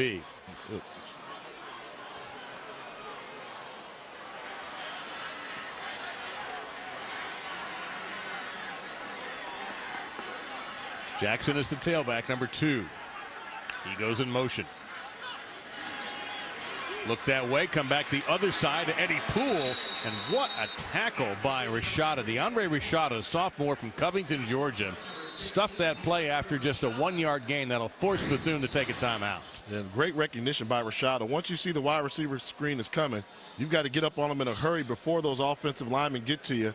Rashada shooting the gap, making a huge tackle in the open field. Rashada's a guy they say he's the hitter. He's the more physical of the safeties that they have, and showing you the pure athleticism on that prior play. And those of you tonight want to watch a little baseball? How about on baseball's biggest stage? Our coverage of Major League Baseball continues with the battle between 2 Cy Young contenders within the AL Central. Chris Sale and the White Sox, Justin Verlander and the Tigers at 8 on ESPN2. Sunday night baseball presented by Taco Bell. Also, you can find that on the Watch ESPN app and watchespn.com. Tigers just a game back of the Central, and Verlander, of course, leads the American League in strikeouts. He's just evil. That's a good matchup. It is. I was a former pitcher. I like that. Sale, first-round pick, not too long ago, doing well. But Verlander, what's interesting about that matchup, they dominate the rest of the league, but Verlander gets hit pretty well whenever he takes on. And he's coming off a bad start, too. His last start was not anywhere near Justin Verlander quality. So it's Tigers and the White Sox tonight, 8 on ESPN2. Second down and 9. And bouncing to the outside, cutting back to the inside, breaking some bad tackling, and finally hurled out of bounds is Jackson.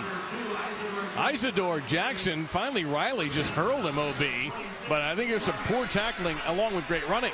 Yeah, and they're finding some success running along the right side of that offensive line for Bethune-Cookman. Then Jackson with the individual effort, spinning, keeping the legs churning, gaining additional yardage. And we got the senior Blake Pritchard, 73, in at guard for Rozier, and he did a nice job. The right tackle, Alex Monroe. This time it's going to be Waters. Makes a nice cutback, has a block downfield, and he'll get toward the pylon. And did he get it? No. They're going to say he didn't make it. We have a Hornets player shaken up. You can see there behind the play that is Saeed Lee calling for the trainer.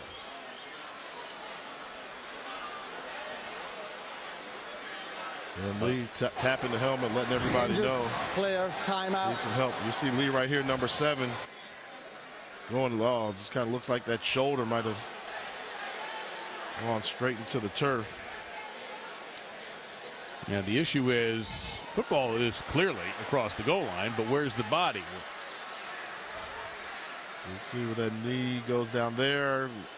Not quite over. Very dangerous to keep that football out there. That's the new trend now. Trying to reach the pylon, but he didn't hit the pylon. And of course, every play in college football is reviewed. Some just get more attention than others.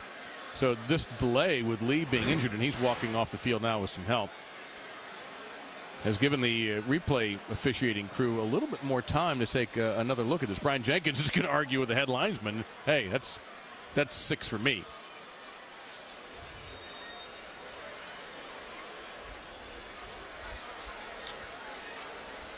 Well, what an interesting decision to put Broderick Waters out there, and it has certainly worked. At the moment, we're not getting an official review from the booth. And it's going to be 1st and goal. Only one timeout left for Bethune, but they're at the 1-yard line for Alabama State. They've been having success running to the right side. They go up the middle this time, and it's not going to work. The tackle by Brandon Slater. And they're going to stop the clock. Or I guess they're going to play for the field goal. 2nd and goal with 6 seconds. They're out of timeouts. Timeout. Bethune Cookman. 3rd and final timeout. That will be a 30-second timeout. Now Lovett got the football, and he had been running well, but not this time. And although the tackle was made by Slater underneath, there was a player we couldn't see in the pile, Jay, who made a great play. A good job from the defensive tackle position there, just stopping the penetration early on. That was a big number 57.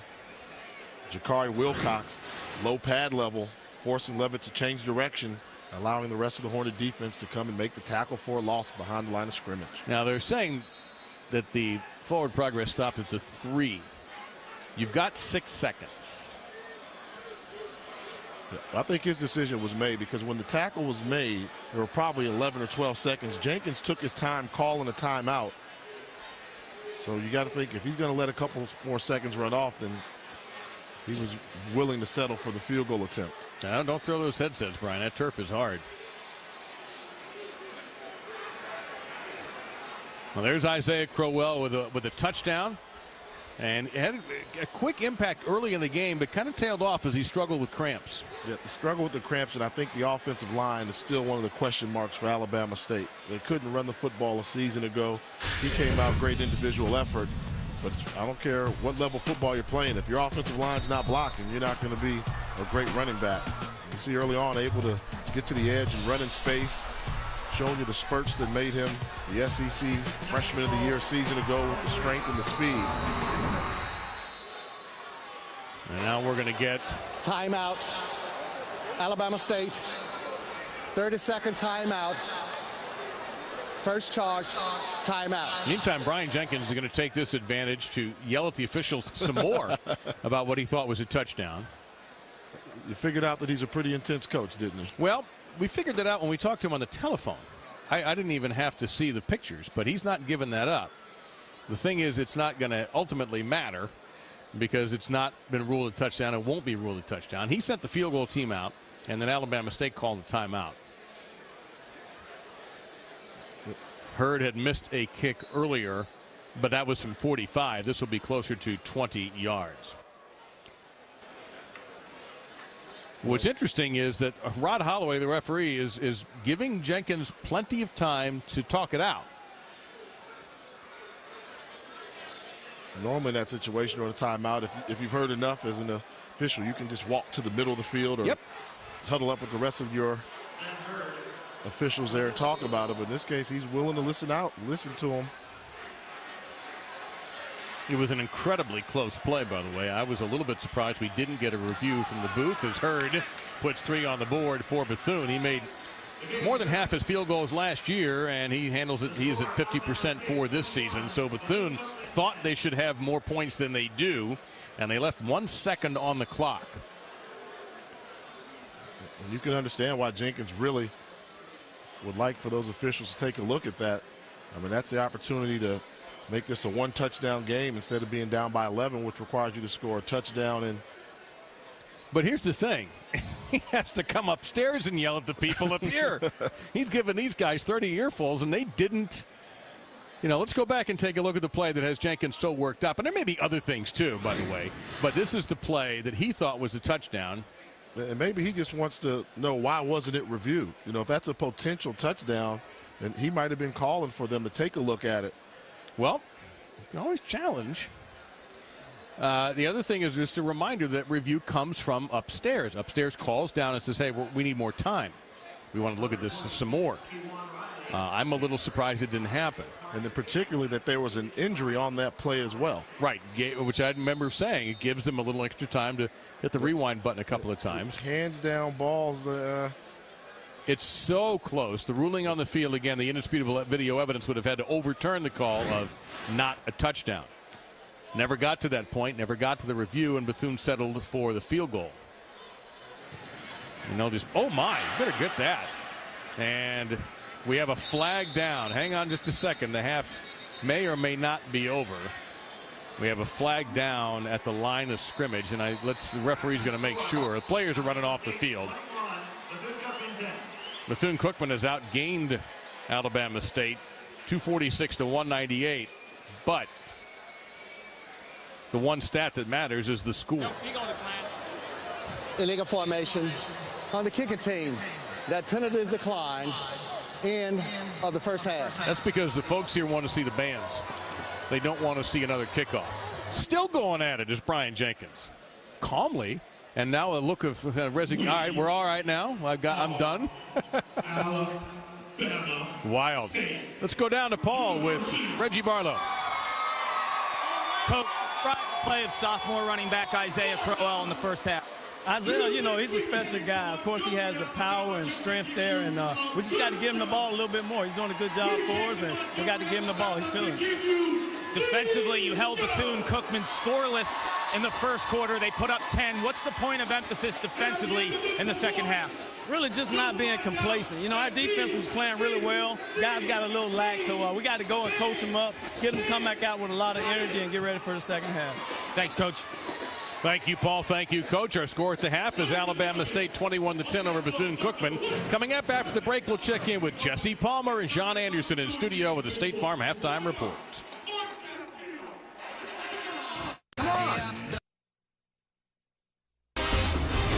Welcome back to the State Farm Halftime Report. The MEAC SWAC Challenge, Alabama State 21-10 leaders over Bethune-Cookman as we bring you today's Bringing the Flavor, brought to you by McDonald's.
bringing the flavor. Incredible performances by the Alabama State and Bethune Cookman University marching bands. There's your score. Coming up with a second half in a moment on the MEAC SWAC Challenge presented by Disney. Halftime report is presented by State Farm. For auto, home, life, and banking, get to a better state. Oh, hey, Mike. Where do you... The world takes note. This is Dick's Sporting Goods Kickoff Week. And we are back here at the 2012 MEAC SWAC Challenge presented by Disney.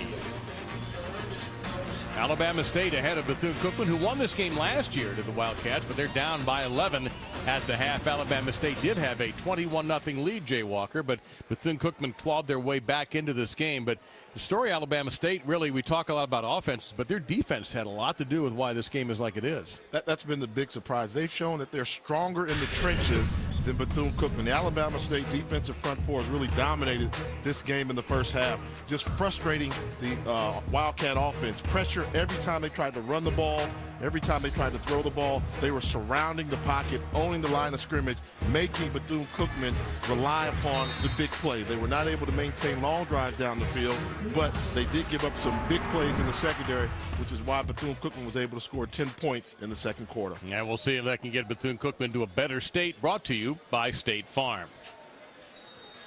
Bethune Cookman outgained Alabama State in the first half, but not outscored them. And Bethune will get the football. Yes, they will.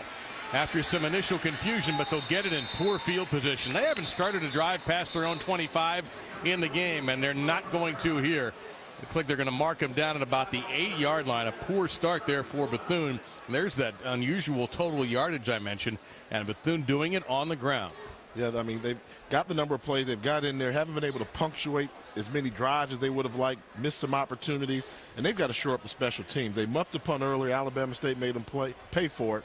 And here to start off the second half, just a mental error, non-communication by the return men, giving the Wildcats poor field position. And the quarterback looks to be Broderick Waters, number 11 for Bethune.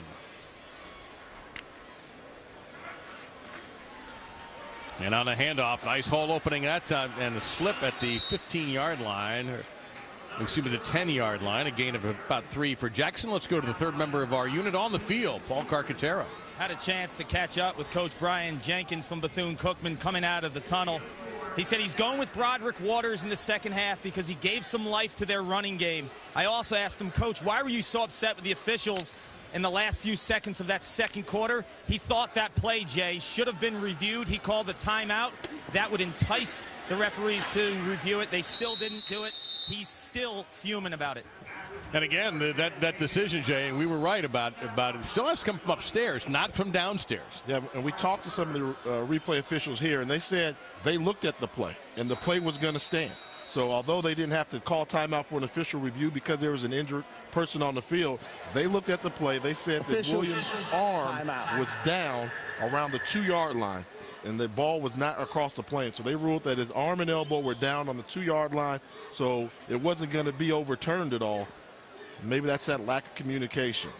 Well, you see Brian Jenkins, born in Fort Lauderdale, and there you see what he has done. Had particular success at Louisiana Lafayette. Did very well there, running backs and special teams. Worked his way through NFL Europe. A year with Greg Schiano at Rutgers, and then became the head coach, replacing Alvin Wyatt at Bethune in 2010. And his career record, 18-5 with 1 playoff berth. He came here and really brought intensity to the program. Alvin Wyatt had tremendous success at Bethune Cookman. Very difficult to replace a legend in a guy like Wyatt, but Jenkins came in and found early success, and he's got the Wildcat program back and rolling. I'm just disappointed he's not wearing the yellow pants that Alvin Wyatt was famous for. He's not the fashion aficionado that Wyatt is, and I don't think he's trying to be either. It's not easy to pull that look off. That is very close to the first down. Roberts and Slater in on the stop for Alabama State. And it's going to be a first down for Bethune Cookman's Wildcats. So between Isidore or Ike Jackson and Rodney Scott, and a little bit of Love it. Bethune has used 3 backs, and Waters showed he could absolutely run when he was out there. A nifty move that time by Jackson. And he'll get another first down to the 35-yard line. Stewart on the stop for the Hornets, and their coordinator, Cedric Thornton, the defensive coordinator, has got to be wondering, what do I do about this run game? Yeah, you know, all they're doing right now is doing number count running right now. The quarterback is saying that, hey, if you've only got 5 guys in the box, we're going to run the ball at you. Very simple philosophy there. I'm surprised that Alabama State and D coordinator Cedric Thornton has not forced Broderick to throw the football. I mean, he's come in there and just hand it off and run the ball, but I really think they need to get an extra linebacker close to the line of scrimmage and try and force him to throw the football. Broderick Waters is in here just running around, and they're making it easy for him. Mike Jackson, you saw a look at him. Ran for 204 yards against Norfolk State last season. He is an explosive back, 19 career touchdowns coming in, and a difficult time for Winton Stewart, senior from Lilburn, Georgia, getting off the field there. Now they're bringing an extra guy closer to the line of scrimmage in a white jersey there. So now you see they're looking over the sideline. Can we still run against this formation? Extra man in the box. They're probably going to try and throw it. Jackson's run for 86 yards and 11 carries. And Waters will keep this time. Read the play and makes a nice cutback. Takes a shot, though, as he picks up 3 yards. 2nd down and 7. Jimmy Daniels, who had a great first half for Alabama State, in on the stop. What do you think of the decision to start Waters? He went down there and got him a score before the half, so he showed a little momentum. And right now I think he's got Alabama State confused. They don't know if he can throw the ball or if he's just a runner. So go with the hot hand, and Waters seems to have the ability to move the football team.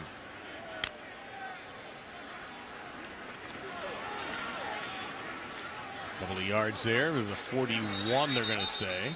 That'll set up 3rd down and a long 4 for Bethune. Jackson with his 12th carry. And, you know, all the talk before the game about Isaiah Crowell for Alabama State, and he does have a touchdown, the former Georgia Bulldog, but Jackson has perhaps been the better running back so far.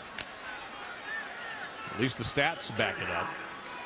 And in the second quarter, when this game was getting away from Bethune Cookman, it was Jackson that really got them back into this football contest with good hard-nosed running.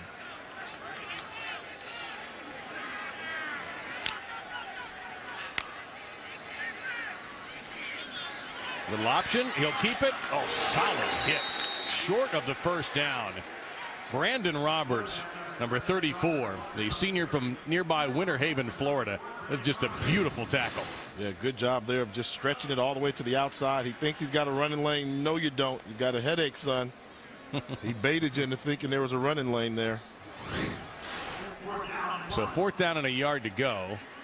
And the field only has one team on it at the moment.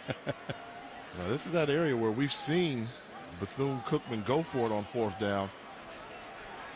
If you're special teams right now for Alabama State, you got to be thinking punt safe. That means punt safe. Make sure that they punt it. They don't try to fake. Well, you've got Kowalski, the punter, number 16, in there, standing at the 32-yard line. Kawan Riley awaiting the, and we have a flag down, and looks like we're going to have delay of game. Delay of game. Offense. 5-yard penalty. Remain. 4th down. And that may have been deliberate. Make it a little bit easier for Kowalski to blast away. He does have a big leg. And again, the play clock, if you're used to seeing it on your screen, is not working. So the officials are the ones responsible for keeping that on the field. Nifty kicks there for Riley. Lycos. Every DB has to be special, don't they? I mean, you don't like them. I forgot. Exactly. You're a quarterback. You don't like DBs. In fact, what if he was a wide receiver? That'd be okay? That'd be sweet. The punt lands at the 31-yard line of Bethune. Downs it there. And Alabama State, we'll see if we get to see the sensational sophomore Isaiah Crowell, number 1, with Greg Jenkins and the Alabama State Hornets offense when we come back to Orlando in the MEAC SWAC Challenge.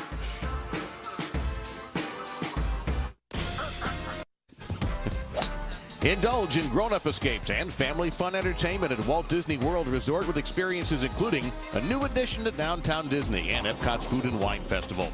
Strike up fun at Splitsville, America's bowling alley, a 50,000 square feet untraditional bowling center with the billiard tables upscale dining, and live entertainment at downtown Disney West Side. Enjoy best eats and sips around the world, plus top music acts at Epcot's International Food and Wine Festival, September 28th through November 12th. This 46-day culinary event adds an extra day and debuts new vegan and fresh from Florida dishes. That's a great event, too, by the way. If you ever get a chance to go, you got to jump on that. There's your score in time. The first look at the Alabama State offense in this half. And Isaiah Crowell, the sophomore from Columbus, Georgia, the ex-Georgia Bulldog, not on the field for this series. Super hot day, high 80s, close to 90 degrees, about 65% humidity, and that turf makes it even warmer. That's an artificial surface. And Greg Jenkins, the quarterback, hands off to Malcolm Cyrus, the sophomore. So it seems that he and Crowell are going to be splitting the carries. Dantzler in on the stop for Bethune. Second down and about 5. You see what Cyrus has done.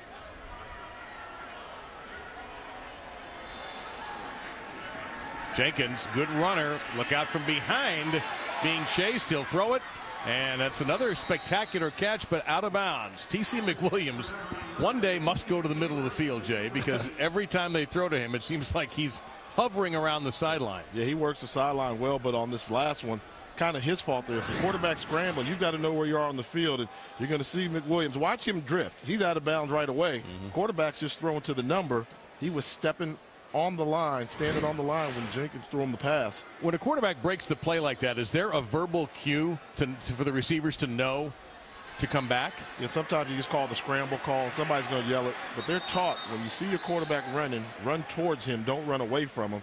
And if you can find a little soft spot on the sideline, quarterbacks like to make that throw. You either complete it to him or the ball goes away out of bounds, incomplete pass.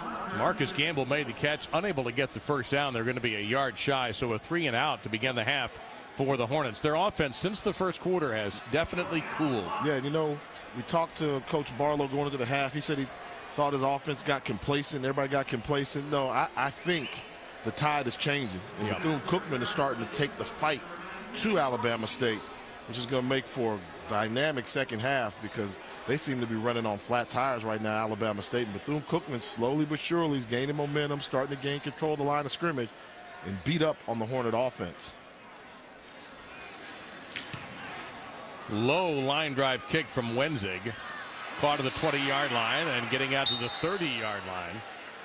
So pretty decent. In fact, this from Courtney Keith on the return gives Bethune outstanding field position for the way their day is gone. You still think you colder than me? No, don't tell me. Tell Tank. And who you supposed to be? Back. The 2012 MEAC SWAC Challenge, brought to you by Dick's Sporting Goods. Every season starts at Dick's. And Coors Light, a proud sponsor of the MEAC SWAC Challenge. Coors Brewing Company, Golden, Colorado. The parade at Epcot, the MEAC SWAC Challenge presented by Disney. And when you get the bands in these two schools who were incredible at halftime, opportunity to entertain, you got to take it. Who won the battle of the bands? I call it. Don't answer that. Don't answer that. I can't win. Don't answer. No, don't do that. I didn't want to set you up. I like it when my Twitter account blows up, and I like it when I say something nice rather than get in trouble. So I'll hold off. In this whole atmosphere, you talk about Epcot battle bands. I mean, what an opportunity for both these institutions to come and participate in this game. And this is like a bowl game atmosphere. Absolutely. On this level of college football, you don't have bowls. So for them, this is a bowl game atmosphere on the FCS level. Great job by Walt Disney and the MEAC SWAC Challenge Committee. And Rodney Scott Wooten, he got a double hit that time as a flag down. Michael Showers hit him high. And let's see what this flag is all about. Holding 6 and 9 offense. 10-yard penalty from the previous spot. Replay, first down. And good penetration that time by the Hornets front four to cause that a loss. The funny thing is, at the 30-yard line is the best starting field position today for Bethune-Cookman. And that's been one of the problems they've had. They put together 5, 6, 7 good plays, but then when you start as far back as they've had, Jay, it's just not possible to sustain it. Yeah, very tough fighting that uphill fight all the time, and that's why they had to get those big plays. But some of those drives, even when they had the 54-yard pass. They still didn't score a touchdown on it because they've had such poor starting position. Roderick Waters getting the second half start. Throws a dart that time, and they're going to get that first down. Catch made by K.J. Stroud, the senior from Brooklyn. Darius Knox on the stop. Jackie Wilson started the game for Bethune. Struggled a bit, and Waters came on in the second quarter late, led Bethune to a field goal. Bethune thinks it was a touchdown, but it ended up being a field goal instead of a touchdown at the goal line, and Waters stays in. K.J. Stroud, who made that last reception for the Wildcats, he and Eddie Poole, both transfers from Rutgers University. Starting wide receiver combo from New Jersey came on down here to Daytona Beach, Florida. Let me fix one thing. It is not a first down. They got more than the penalty yardage back. It's 2nd and 7. Now they have the first down and a lot more as Waters dances down the sidelines, and he stepped out of bounds. And he stepped out of bounds. They're going to call it back at the Bethune 49-yard line. This is that zone read there by Waters, and we talked about he's a converted wide receiver. Good job of pulling the ball out the stomach of the running back and turning on the jets to the outside, trying to do a little tiptoe, but stepped out of bounds just a little bit before he could get his momentum going towards the end zone. Second time today, Bethune has had a big play tuned down because of stepping out of bounds. It's 55 yards rushing, though, for Waters. And what a jolt he has given Bethune, mainly with his legs. And now into Alabama State territory. This is Rodney Scott, who ran well in the first half and continues to do so. He'll get a first down, a gain of 11 to the 40-yard line. Let's go down to that warm field at Paul Carcaterra. Humidity continued to be a factor in this third quarter. First down. Alabama State players are dropping like flies with cramps. Trainers are working on them. Defensive end coach John Hendrick knows the importance of rotating his defensive ends to stay fresh. This guy knows a thing or two about the position. Played on that 1982 Pittsburgh team with Dan Marino. He's a 295 defensive tackle stud. And I see Paul rocking the towel down there. It is a warm afternoon in Orlando. Rodney Scott getting it out to the 35-yard line. There's a couple of flags down. Grab another face mask on the defense. 15 yards added to the end of the run. First down. And there's another Alabama State player. Brandon Slayer slow to get up. Timeout. Yeah, it's really the combination of it's hot outside. Talked about the turf, how it attracts heat, makes things even hotter. You know, during the halftime warm-ups, you saw Hornet players coming out on the field and going back into the locker room trying to get some more liquids in them. Or air conditioning, if there is any. And probably some IV bags were being used, I would imagine, at halftime in both locker rooms as well. Well, we hope you're enjoying Sunday college football. We got a game following this one, and we've also got a great one on Monday night. On ESPN, Tevin Washington leads Georgia Tech against Logan Thomas, the number 16 ranked Virginia Tech. The Hokies aim for another run at the Coastal Division. College football primetime is presented by Russell Athletic, Monday at 8 Eastern on ESPN.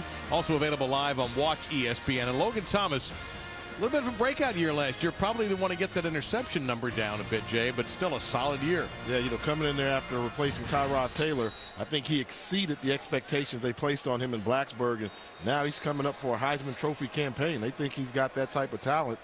And when I think of guys like Logan Thomas, you know, when I played in the NFL, you know, I was a pro-size quarterback, right? 6'4", 230 pounds. These guys now, Logan Thomas, 6'6", 250 pounds. Wow. That's Cam Newton's size. Cam Newton's got a new trend going, doesn't he? Yep, he does. You can be that good. You can. E.J. Manuel's a big quarterback down at Florida State. I mean, they're getting bigger, stronger, and faster. Yeah, you were kind of the exception when you played as opposed to the rule. Right, for college especially. Yeah, you know, it was pro size, but you know what a lot of people don't realize is when I played for the New England Patriots, I was the smallest quarterback on the roster. False start, 75 offense. 5-yard penalty remain. First down. So a lot of flags flying in this third quarter. Brian Jenkins not happy with one of his players for that mistake after they just got a face mask penalty. So it's 1st and 15 here at the MEAC SWAC Challenge at the Citrus Bowl in Orlando. This game presented by Disney. There's your weather, 85 degrees and very humid outside. Alabama State had a 21-0 lead. Bethune has clawed back. That score has not changed since halftime, but Bethune has good field position with Jay Walker and Paul Carcaterra. I'm Dave Lamont, and going toward the end zone, and touchdown for Bethune. Jomo Gordon.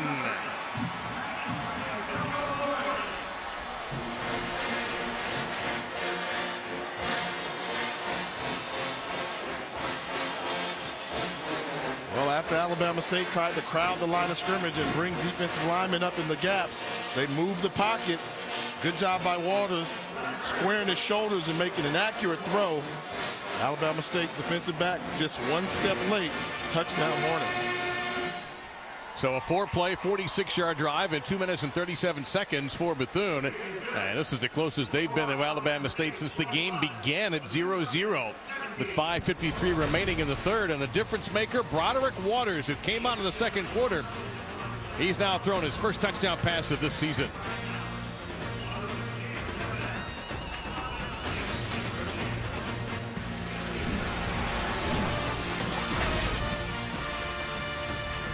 September 10th, Bengals Ravens at 7, Chargers Raiders at 10:15 on ESPN. If you thought Walt Disney World Resort was just for kids, think again.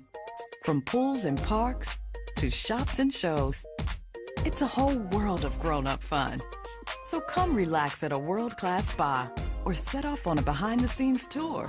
Go from sipping champagne in France to dancing in Morocco. Conquer space. Go for a spin. College football in high definition is presented by Vizio. The famed Globe at Epcot and the famed Bethune Cookman Band, and they're pumped because their team, once down 21-0, has closed it to 21-17 in the third quarter as Jay Walker brings us our look at today's Lexus playbook. Well, when you've got a team that's really trying to stop the run, you've got to throw the football. Take a look at the number count here. Alabama State made the adjustment. They've got 7 guys within 5 yards of the line of scrimmage. When you've got that many guys in the box, you can't block them. Move the pocket, escape outside, buy your quarterback some more time. Perfect execution on the throw and the catch. That's our Lexus playbook.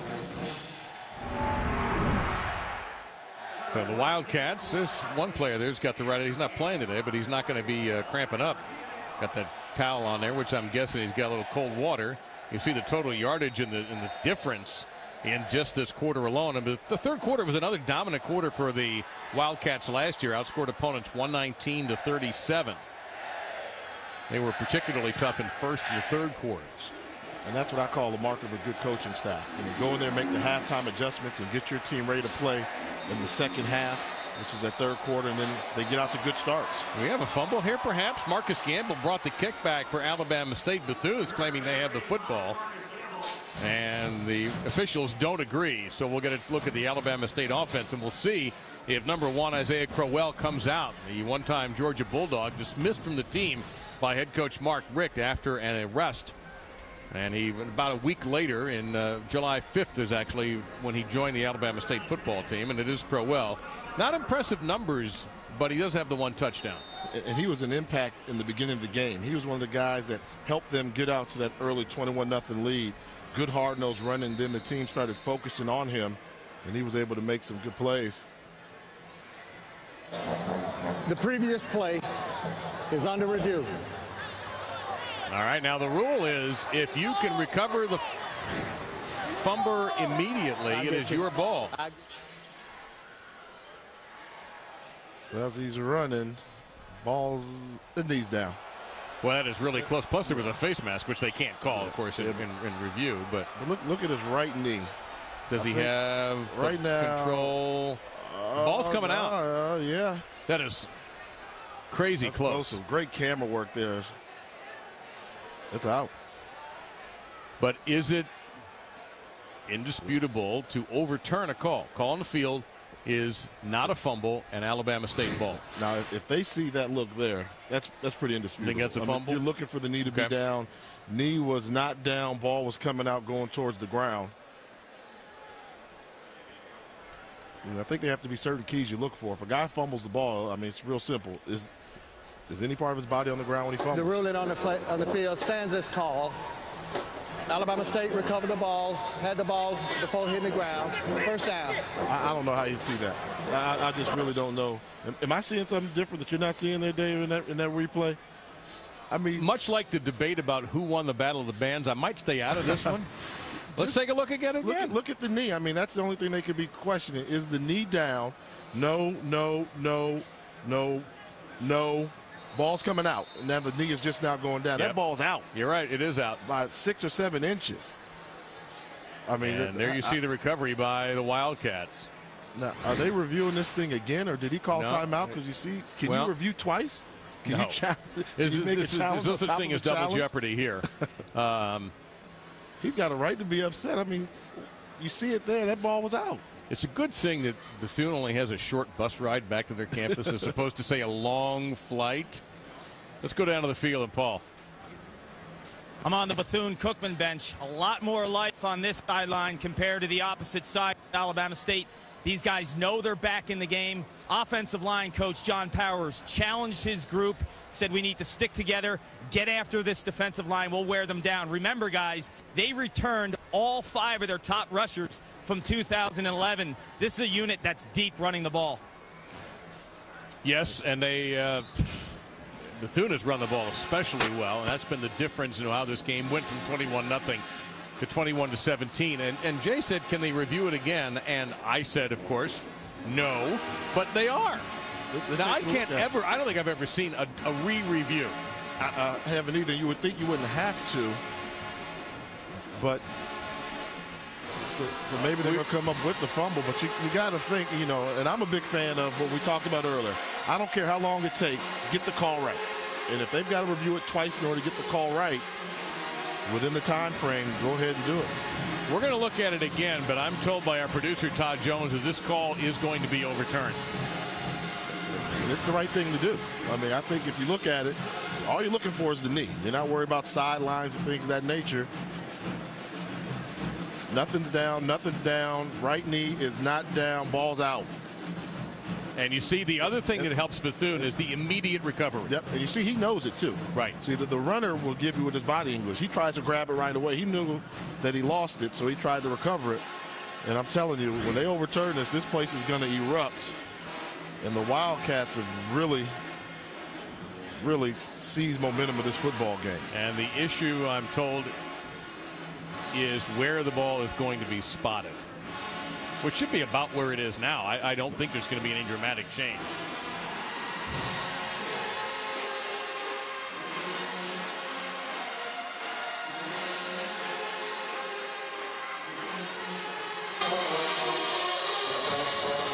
The ruling on the field is reversed. The ball was ruled as a fumble. Bethune Cookman recovered. Bethune Cookman's ball on the 20-yard line. First down. I must say, I don't remember ever seeing a play double reviewed, but they did get it right, which is the bottom line. And all of a sudden, Bethune is 25 yards away from taking the lead in this game for the first time. And the band was so loud that many fans over on the Alabama State sideline didn't hear the reversal. And so they're in shock as to what happened. Well, the referee was waiting for them to calm down. It was like a teacher walking into a loud classroom and just standing there waiting for them to be quiet. You're right. I think a lot of these fans don't know what's happened, but they're figuring it out. And it ain't good. Not for Alabama State, it's not, no. So sudden change. Can the Alabama State defense stand strong here?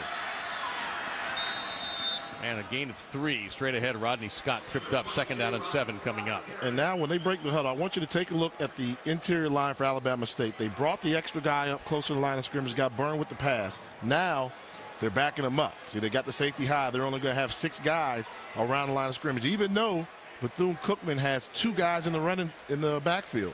So Bethune should be able to run the football right now from this formation when you've got 6 on 6. Well, nice ball work that time by Waters, and the pitch to Lovett gets him to the 10-yard line before he is brought down by Riley, the outstanding senior free safety who's on the Buchanan Award watch list. Yeah, you just take a look at all the bodies that they've got by the line of scrimmage and 2 safeties high. Once you see 2 safeties up high, then that means you should be able to run the football. They've got the advantage. They have the numbers, get to the perimeter pitch. Nobody to account for the extra running back. And the first down. Good block there by number 3, Eddie Poole, too, for Bethune Cookman University. Another handoff. It's been the run game as Scott has hurled back, but not until he gains almost 5 yards to the 5-yard line. So it's going to be 2nd and goal. Owens and Roberts in there on the stop. 75. Bethune Cookman must lead the game for 1 play due to him at this lot. 2nd down. And that's Jackie Wilson, the starting quarterback, loneliest man in city of Orlando right now. It's Waters again. Well, he's going to walk in. Broderick Waters read that perfectly. And since he has taken over, Bethune has put up 16 points with 17 pending. Well, if Alabama State was complacent, they seem to be still complacent, can't get out of a rut. Watching a 21-point lead evaporate, turn into steam. It was 21-0 in the first quarter. It's now 24-21.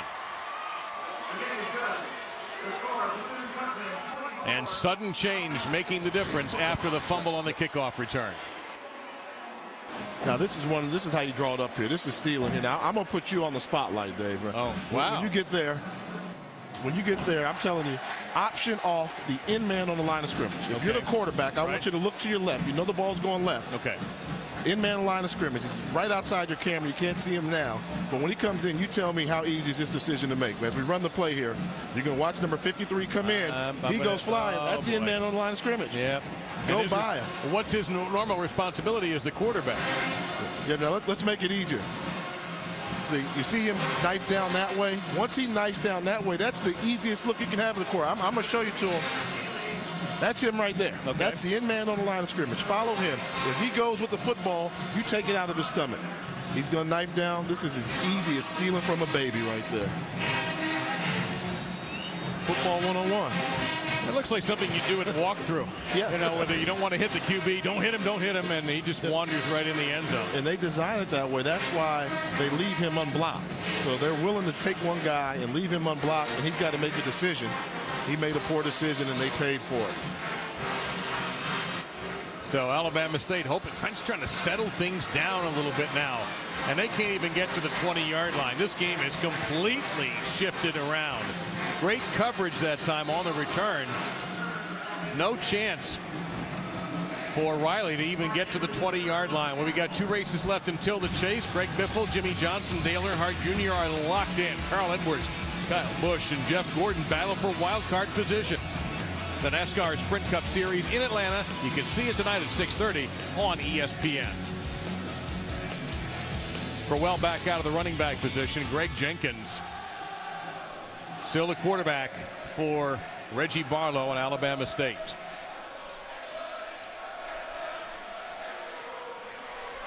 Pressure from the edge, and Crowell doesn't get much at all. Brandon Richardson, number 50 in there. Crowell looks a little bit frustrated. And now some of the flaws for the Alabama State offensive line are starting to show up.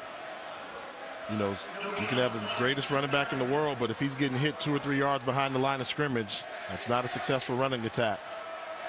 Jenkins. It's a complete. That's McWilliams to the 25-yard line. DJ Howard, number 23, on the stop for Bethune. This is a gigantic 3rd down and 4 coming up. They need to convert this one here because they've got to get control of this football game. The stadium, the band for BCU, pardon me, is rocking back and forth, eager to pick up their instruments. If they can force a punt, then they're really going to erupt. Look for Jenkins, find something. If it's not there, take off running. It's there. And a throw to the tight end. Justin Robinson making the grab and getting a very important 1st down for the Hornets, a gain of 7. Take a look. They're going to do extra protection. They're going to keep 7 folks in the block. Just find a 5-yard turnaround, pick up the 1st down. Good throw, good catch.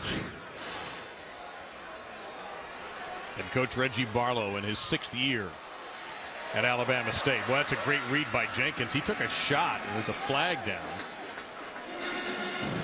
No flag. We thought there was a flag initially. There was no foul on the play. Thank you. Good hit by Derek Carter, number 34, defensive back. And that's why Greg Jenkins keeps his coaching staff on the edge of their seat. Picks up good yardage, made a great move, got 7 yards, but you saw the hit at the end of the run. Yep. Because of his running style, he runs like a running back there. He's going to take a lot of licks. And as a quarterback, as valuable as he is to his offense, they tried to work on it during the offseason, but they said we're going to see how it plays out on the field. You know, it's like a golfer, Jay. You can work on your swing, work on changes, and then you get under a little bit of pressure and you go back to what you did, right or wrong. Yes. It's just natural. It's just instinctive. And Jenkins is not a guy who's going to quit easily on a play. Crowell slipped a bit that time. Fell forward for a yard. So here's another important third down. 3. Make it 3rd and 2 coming up. And then there was Woodard on the stop. I know the game plan for Alabama State was to run and attack the perimeter. Crowell's a big back. He's a guy, get him going downhill. You know, don't have him running side to side. I'd like to see him do some power running up the middle. And I think he can move the pile to pick up yardage. Jenkins read it right. Does he get the first down? He does. So Alabama State keeping their drive alive with 2 first downs now, coming up to the 2-minute mark in the 3rd quarter. Richardson and Fields in there on the stop. That was a great individual effort there by Jenkins. Wildcat defense did a good job of not only stuffing the run, but they had 2 guys around Jenkins as well. He was enough of an athlete to make 2 defenders miss and pick up the first. Look at what Bethune Cookman has done in the 2nd and 3rd quarters. They go to Cyrus, and he is swallowed up. He picked up 3 yards, but Jarkevis Fields, the leading returning tackler for Bethune. Don't forget, they lost Ryan Lewis and Ryan Davis, 2 stud defenders. And so it's going to be up to Fields to make up for a lot of that. Yeah, see, they're trying to run east-west and then tell the running back to find a lane to go north-south, but there's just nothing there. The team speed for Bethune-Cookman defensively is starting to give the Hornets trouble. Jenkins got a man open down the side, and he can't hit it. Trying to get it to Jarrett Neely. And I was just beginning to wonder when Alabama State was going to take a deep shot. Tim Burke was in coverage right there, number 21. So here's 3rd down and 7 coming up. And this is where they had success before. I was talking about running the second man through the zone. This is him right here. So you have one guy go through the zone, and then the second guy is going to come through the zone. That's where they've been attacking the pass secondary. So once the first guy goes, it's a pass off. And he's got a foot race, and they just missed. Great design schematically, just did not execute. Jenkins 16 of 24, 168 yards. His 25th pass is incomplete. Nearly hung on to by Marcus Gamble. It was Gamble's fumble that set up Bethune to score the touchdown that put the Wildcats ahead in this game for the first time, and now Alabama State's going to have to punt. It's a football play here. Pretty good throw by Jenkins in the face of pressure. Gamble's got it in his arms, but the defensive back is taught when the wide receiver catches it, try and separate his arms. He's going to go take a swat at it, separate his arms, and dislodge the football. Deion Hanks missed the first time and got him on the second swipe. That's a tremendous play because the second swipe also in the air. And timeout. Bethune-Cookman. 30-second timeout. Oh, an interesting their first call.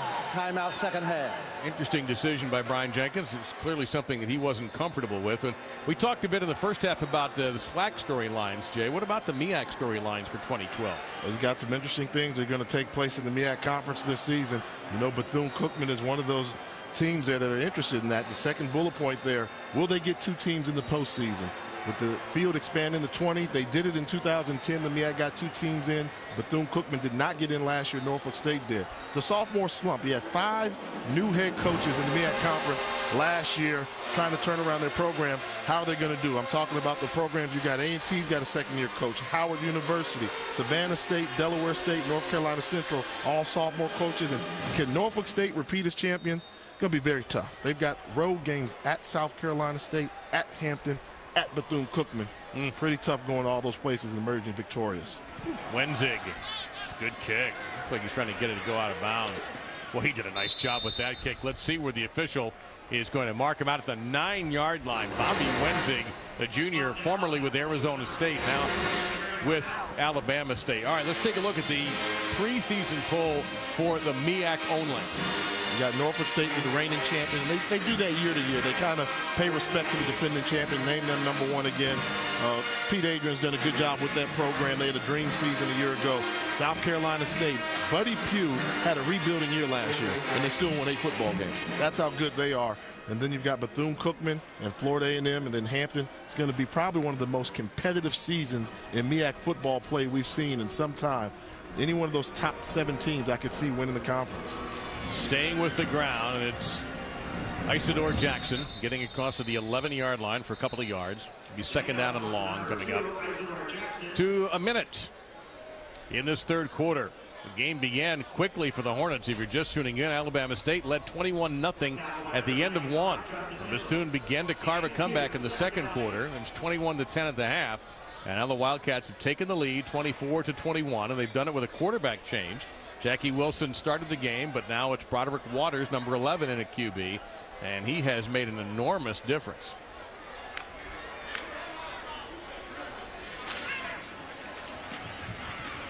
Nothing there that time. Nothing. Great job by the interior.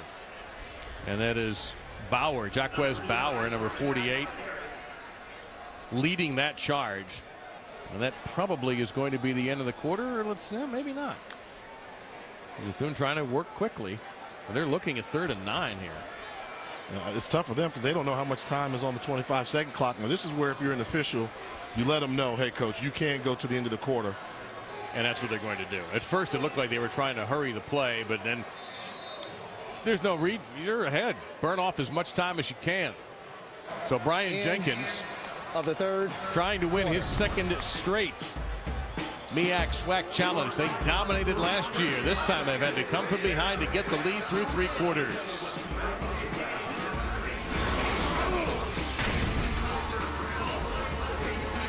The NASCAR Sprint.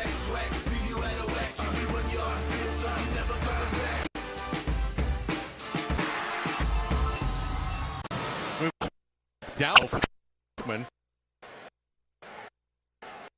After they found something and they done it on the ground. Guys, stay with me. He said it with a calm demeanor. His players responding. We'll see the next time they step on the field. But to echo the whole Jackie Wilson thing with you, Jay, his shoelaces are undone. So unless he plays his game like Denard Robinson, this kid does not plan on getting back in the game. Yeah, and that's something that you can't do. I mean, at quarterback, you're just a snap away from getting in the game, having your number called. Sideline. And Waters gets a block. He needed it. And gets a couple of more blocks and gets into Alabama State territory at the 48-yard line, a 22-yard gain. I think that was Jackson who had one of those big blocks there, the running back helping out the QB. Yeah, Jackie Wilson's a good runner, but Broderick Waters is really effective running. I mean, there is absolutely nothing there. Cut against the grain, good vision, set up the blockers. And a quick pace. Only about a 1.5 yard pickup that time, straight ahead for Lovett.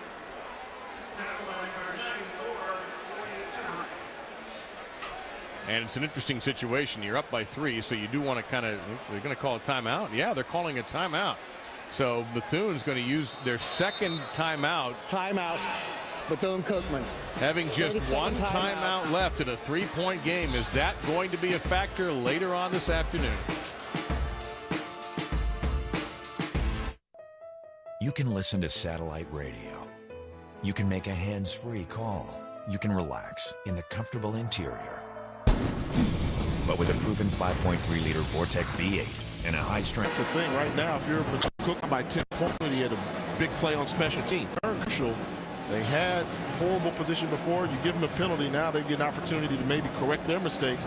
If you're Alabama State, you've got to try and set up your best return you've got, because they need some explosive, quick plays to get back in this football game.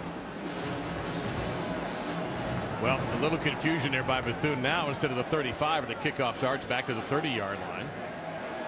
We have not had to enforce the new touchback rule on kickoffs, which brings the ball out now to the 25 on kickoffs. Any other kind of touchback, punt, turnover, so forth, is still the traditional 20-yard line. And the other thing is, will we see the wraps come off of Isaiah Crowell? Paul Carcaterra, who's our sideline reporter, reported early in the game that Crowell was struggling a bit with cramps, with the heat, felt tight, just has not played much in this half. Part of it, of course, Jay, is Bethune's had the ball a lot.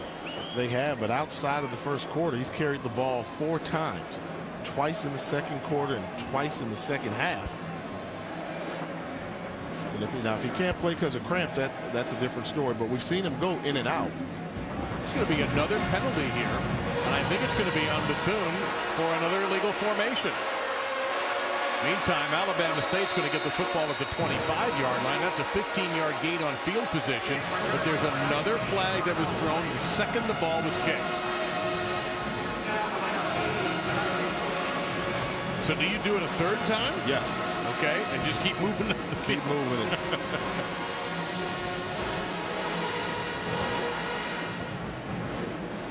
And you see the official, Rod Holloway, re-kick. Illegal formation. Number 45 on the kicking team. 5 yards will be added to the end of the run. First down, Alabama State. All right, they'll do it the other way and take the 5 yards and put the ball at around the 30-yard line.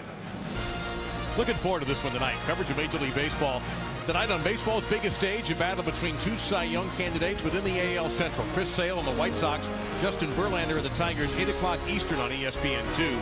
Sunday Night Baseball is presented to you by Taco Bell, also live on WatchESPN.com and the Watch ESPN app.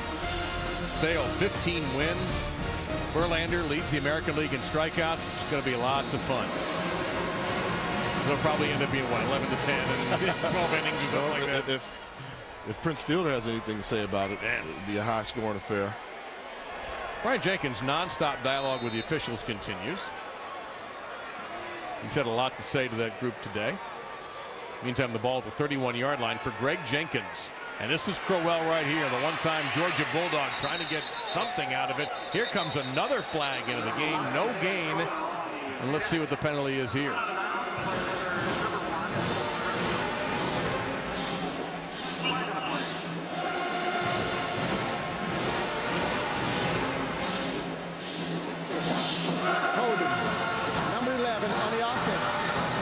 From the previous spot, replay, first down. That's T.C. McWilliams guilty. And receivers, they get out in the open. Those holding calls can come so easily for the officials because these guys aren't trained how to cheat with those hands inside. Yeah, and they're running right there where the official is only 5 or 6 yards away from them, so they can see it as clear as day. So instead of 2nd and 10, it's going to be 1st and 20. But Crowell there couldn't do anything. How would you utilize him? What would you do if you were calling plays? At this level, I'd have him just go ahead and run in between the tackles. You know, I know he's got the speed to run on the perimeter, and that's what they like to do. But on this level, go straight ahead, then let him bounce to the outside. It seems like they try to force him to run outside instead of open it up, making it free. Give him like a draw and just let him create something. Jenkins, that pass was tipped, and it's wide open and intercepted by Lane. Lane breaking some tackles, gets it down to the 20-yard line. Dawood Lane, also a Rutgers transfer. And Alabama State with a costly turnover and another flag at the 20-yard line. That may be for taunting. Did you see the blow that Crowell took on that? When that ball was in the air, he wanted to make a tackle. After the play, unsportsmanlike conduct, number 11, Bethune Cookman, 15 yards, first down. Crowell took the hardest hit of this game. I don't think that was on number 11. I think it's on number 13, the penalty, but Crowell's number 1. Oh, watch. In white. He's going to leave the screen, then he's going to come and try and make the tackle. Wham! Ooh. Woof. That's one. Ball's tipped. It's in the air. And he's in the football position to make the tackle. He doesn't see it coming. And that's a good football play. Unfortunate that it happens to Crowell like that. But perfectly legal hit. Didn't hit him low. He tried to walk off and jog off. But he's 5'11", 190. Solidly built. We had a chance to speak with him yesterday. And probably hoping he only got the wind knocked out of him. So after another flag is down, and we're going to have a false start. prior to the snap. False start, 6-9 offense. 5-yard penalty, remain first down. So it'll be first down and 15. There is Crowell. And that's all he's been able to manage today. That touchdown back in the first quarter. This has been such a different game. And now we have another Alabama State player down. And cramps have been an issue today. On a warm and humid day in Central Florida, hot turf, going to get some cramps.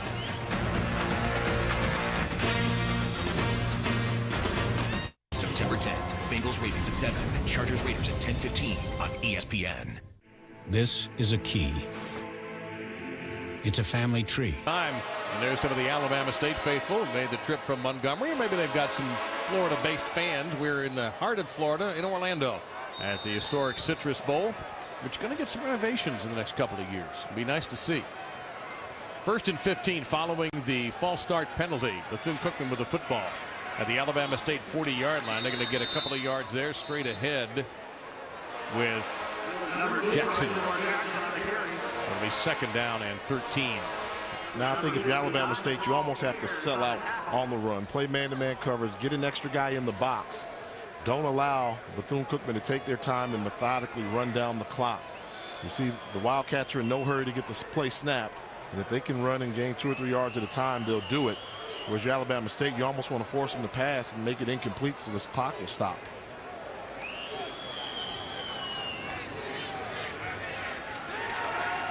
There's one of his passes, and it was way too hot. He had the receiver. Being completely open that time and unable to connect. And that's what you want right there. That's what you need. So you see now 9 minutes and 12 seconds, so the clock is stopped. They've got a third down. This could be a drive where you allow Bethune-Cookman, if you get a stop now, to only hold on to the ball for less than a minute, and you get to get your offense back there on the field. Yeah, he had Tyree Green open in the slot, and just that one got away from him. But you also saw after the play Darius Knox running off with cramps. Second time that he's had to leave the game. One time it was so bad he had one leg going forward and one leg sideways, and it is hot out there. Hanging on to it is Waters, and he'll just get out of bounds and being chased. But a decent gain that time actually puts them in field goal position if they want to take a shot at it with Sven Hurd. But I'm looking at the clock right now. 6 seconds ticked off. You're up by 2 possessions. You want to stay in bounds a little bit if you can slide, let that clock run. This has not been a good job by Bethune-Cookman of deflating that football a little bit.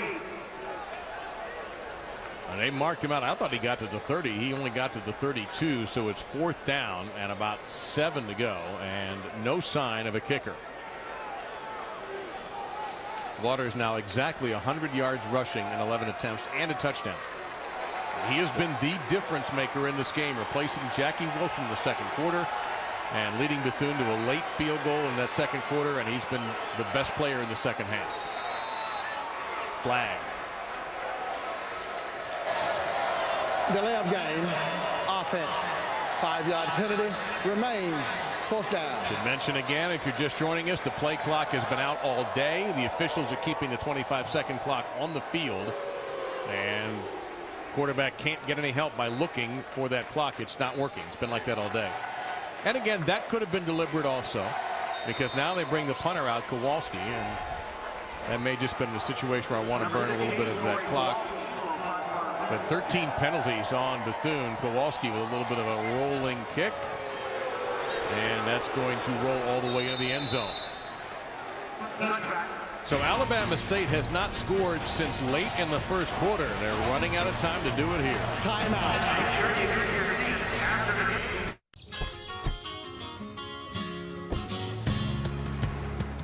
We always wanted a big 2-story house. Everyone has a job to do, and we build a GMC for everyone. All right, Reese, that'll be a lot of fun to watch that one. A little bit later on, Bridgewater out of Miami, a big get for Charlie Strong at Louisville, and he looked nice. I saw him play a few times in person. He's a good quarterback. And so is Greg Jenkins for Alabama State. We haven't seen much of this. Jenkins running, particularly running in open space. He gets a first down and a gain of about 17. And that's what we're saying. When it's not there, you got to force feed the offense. Just take off and run. There's not an offensive coordinator in America that gets mad at a quarterback for gaining positive yardage on first down. keep the drives going, move the chains. Malcolm Cyrus, number 22, is the tailback. Not Crowell. Is a tunnel screen to Landon Jones, and he is very close to the mark as he fell. Took a hard hit. One official coming in saying the ball is down. Dominic Addison flipped it. And well, we're going to have to give it back to the referees. Now you're starting to see Alabama State come out with the same play calling they did to start this football game. Wide receiver screen here to Landon Jones. Leaves his feet. Yeah. Brown calls that fumble. So good call. But it is not a first down. The previous play is under review. All righty. We don't think it's necessary, but what the heck? You want to get it right? Let's get it right. I predict this will be a short review. But it is not a first down. He's marked about a football shy of the first down. That should be quick. He's got control of it when he leaves his feet, comes down on the ground, the ball pops out. Now they may want to come back and, since they're looking at it, take a look at that spot, which spot seems to be pretty close. It's going to be hard to argue with that spot. I thought he got a first down, but an inch or two away, you'd think wouldn't make a difference. The ruling on the field is Alabama State ball. So we're waiting for the indisputable video evidence, if there is any, to overturn the call.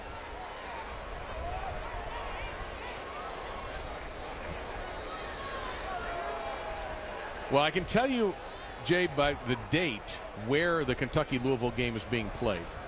It's in Louisville. For some strange reason, unless it's changed, I don't think it has. Kentucky-Louisville, when they play at Louisville, it's the first game of the season.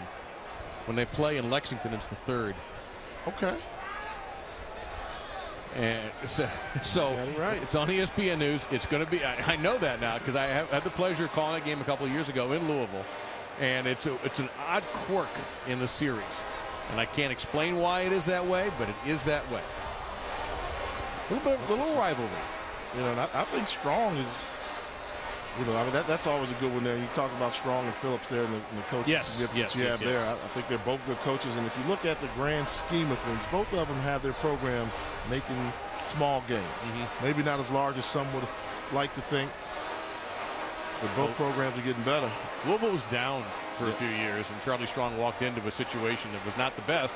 And look, made a couple bowl games already. And I've seen some predictions that have them possibly sneaking into the BCS. The bowl. Let's not forget, Big East does get that automatic qualifier. The ruling on the field is confirmed. First down. Oh, now they've moved the spot to first down. The change says, yeah, I'm with you, Rod. And so it's a first down. The marker says second down. Now wait a minute. He said first down and signaled first down, so the chains are moving. And that's what a little bit of the holdup is. All right, everybody's happy. First and 10. Tough snap for Jenkins. Under pressure. Sacked and lost the ball at the 40-yard line. It belongs to Bethune.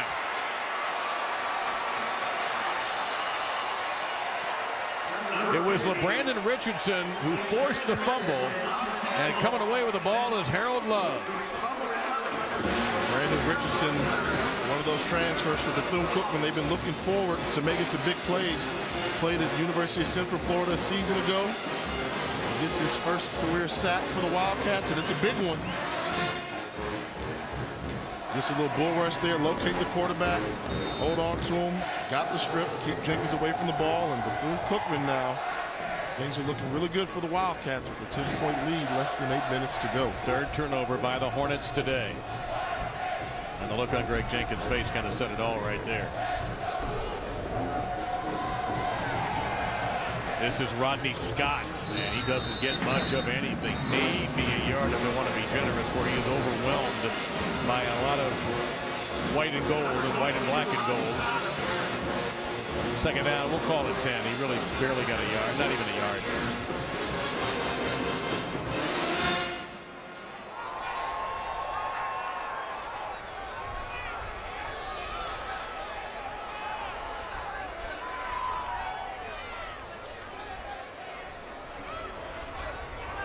Now Bethune milking that clock, the play clock not operating, so that's why we're not able to show it to you. The officials in charge of that.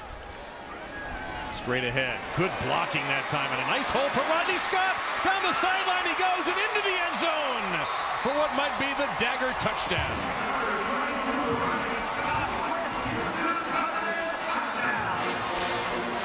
The only time Rodney Scott got hit was when they celebrated outside the end zone.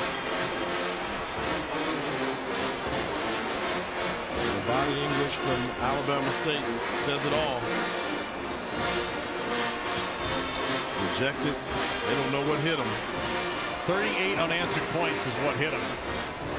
Early in the second quarter, a couple minutes in, Alabama State led this game 21-0. And then it became all Bethune Cookman. They got the wake-up call, and what a great run there by Scott, showing a couple moves. Watch him spin the defensive back able to move. That's how you lead the cornerback coming in on a bad angle. Good runner that's going to make you pay. Talk about the intensity. Well, when this team got down 21 points, Paul told us down on the sideline that he challenged the team at that moment to start playing football, and I think they more than responded after. You got two 100-yard rushers and Jackson sitting there with 98. And it has been a ground and pound attack here for Bethune. All the talk about Isaiah Crowell before the game, the transfer from the University of Georgia, the SEC Offensive Freshman of the Year. But it has been others carrying the ball for Bethune that have made the noise.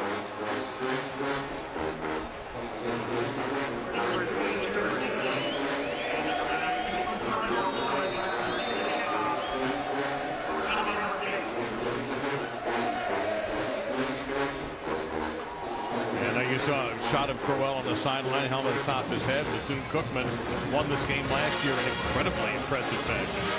And they started off about as poorly as you can ask. Bad field position. They made mistakes on special teams.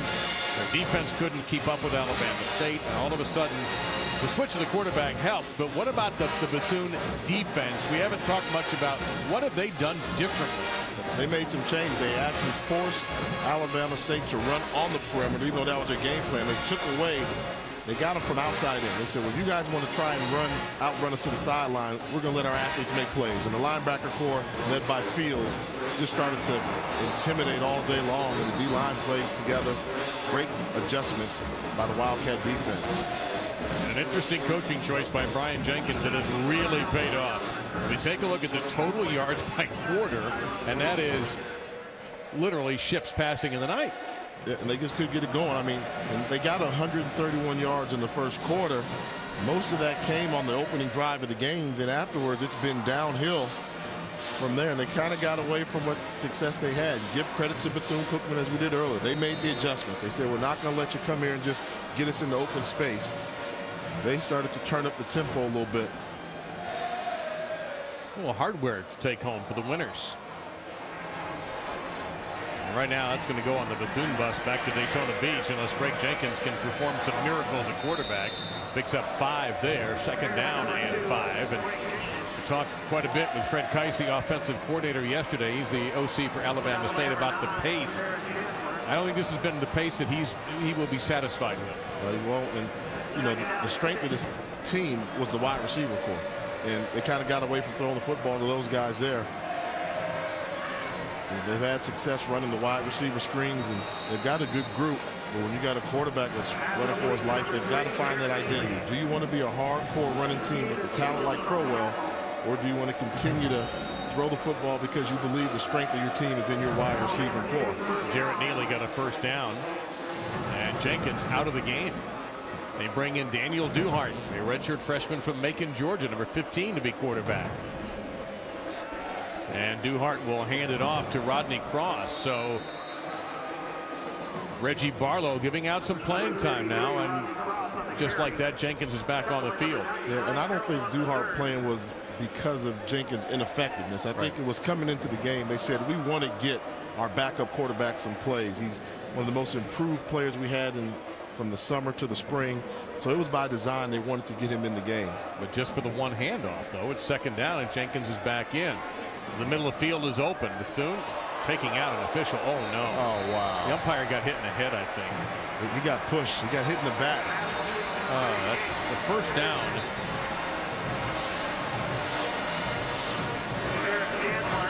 You know, that's Wood Lane, the inside linebacker, number 13. You're going to see him come into the screen, and he's just going to kind of, I mean, you know. That's the part. I think that was the guys in the back in the wash who, I think the push isn't so bad, but there. He took it from the receiver. Yeah. Hit him in the head. And Lane wasn't going to run around him, and you know, you're not taught to give up ground. That's natural instinct for a linebacker.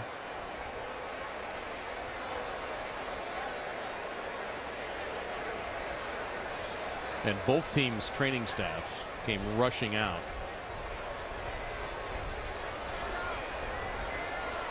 The officials from the SWAC conference.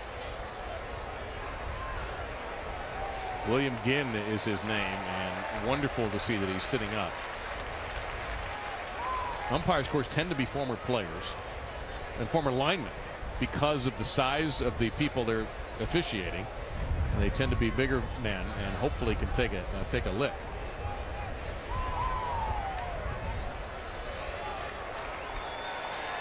And that's the best thing we've seen all day, that he's unprotected, of course, no padding. And see if he decides to continue, or they might want to. Yeah, what's he going to do?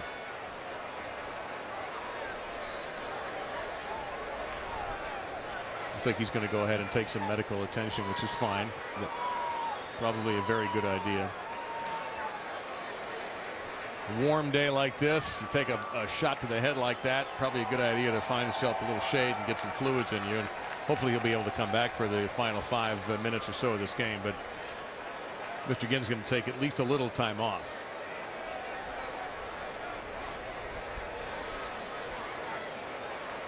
Well, Bethune Cookman scored 38 unanswered points in this game. Alabama State very early in the second quarter was up by 21-0, and we were wondering, is the SWAC going to be able to come back, win this game? The MEAC has a 5-2 advantage, and right now it looks good for the MEAC. Duhart back in at quarterback, number 15. To the middle of the field. Notice the side judge has moved in, and man, did he get out of the way fast. Side judge has taken over that umpire slot. That's a critical slot because that's keeping an eye on holding penalties, and it's a very important position. Let's talk about having Duhart in here at quarterback. You know, we talked about Jenkins' style and how he likes to run. And you've got a quarterback that's off injured because of his running style. You better have a pretty good backup. And they feel like Duhart is a good backup. They just have to give him some experience. TC McWilliams gets a first down. We're going to check in with Reese in the studio. All right, guys, just underway in Louisville, Kentucky and Louisville as soon as we're finished with Alabama. All right, Reese, thank you very much. Again, that's going to be a tremendous football game. There's a natural rivalry between those schools in everything. And now there's some dispute about the down markers. We got one that says third, one that says second. I thought he got in the first down, McWilliams, but the ball is marked a little bit short, so it's going to be third down and less than a yard. There you see Kentucky leads the series. They've won 4 of the last 5. Louisville won it last year, and Teddy Bridgewater, his improvement last year was fun to watch. From day one to when he finished the season, he just got so much better. And he's a reason why people are talking about the Cardinal and football aspect. Tremendous upside. Duhart didn't like the middle of the field. Now he'll get the first down. Got out of bounds also. 4:18 to go. 4:17 and the clock stops. Yeah, you're right about Duhart, because that was the one thing we talked to Fred Kice and to Reggie Barlow, and both of them were just effusive in their praise of Duhart. How much improved he is. He's got to see the field. So in a situation where I think Greg Jenkins might be done for the day, this is a fantastic opportunity for Duhart. Nice throw in traffic, and it's knocked away as we go down to Paul Carcaterra.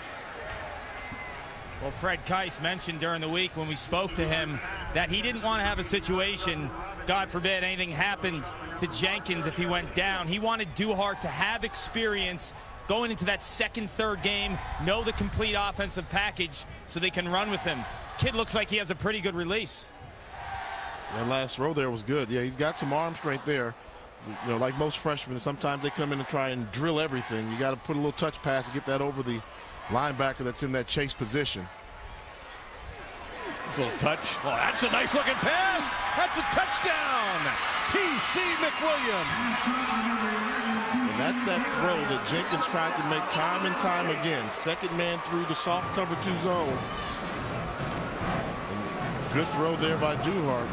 He hit him in stride. It was a pretty throw. Nice release, and they've had this all day. They knew that was the weakness of that defense in the crease between the safety and the cornerback. Good job by the freshman from Georgia. Got to make it. A little bit late for the PAT. Bobby Wenzig will be on to try to make this a 10-point game with 3:53 to go. Wait a minute. Does Alabama State have a little something left? The score, Bethune Cookman 38. The 2012 MEAC SWAC Challenge is presented by Walt Disney World Resort.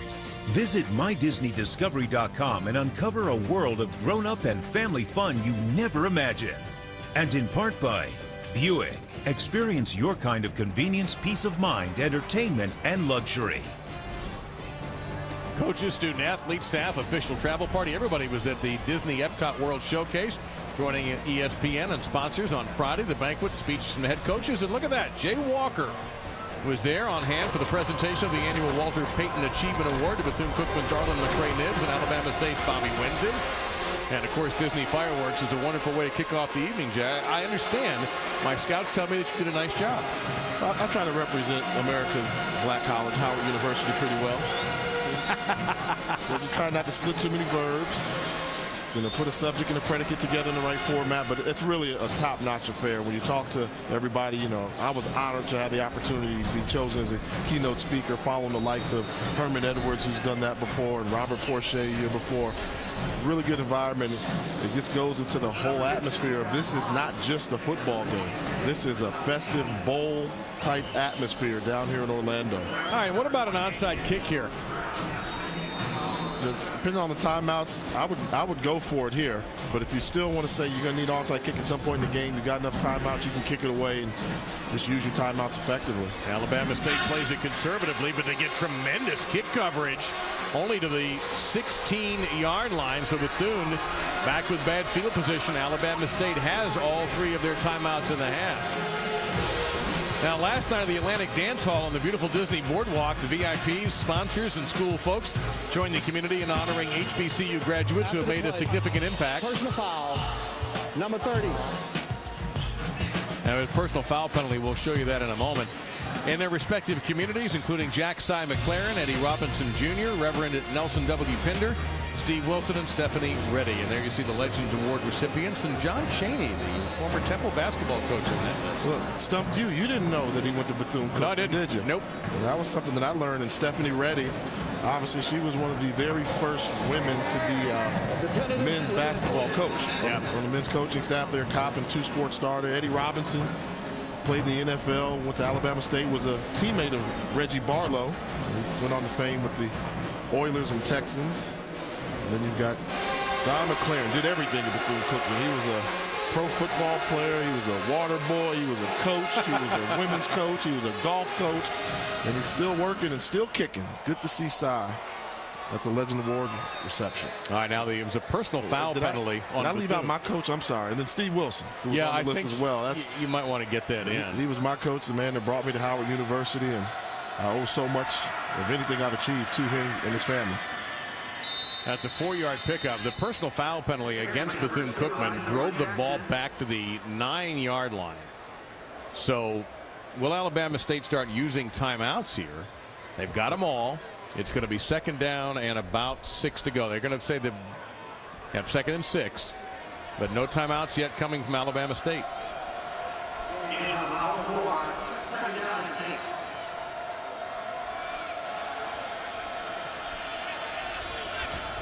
And that carry puts Jackson over 100 yards. So 3 100-yard rushers for the Wildcats today.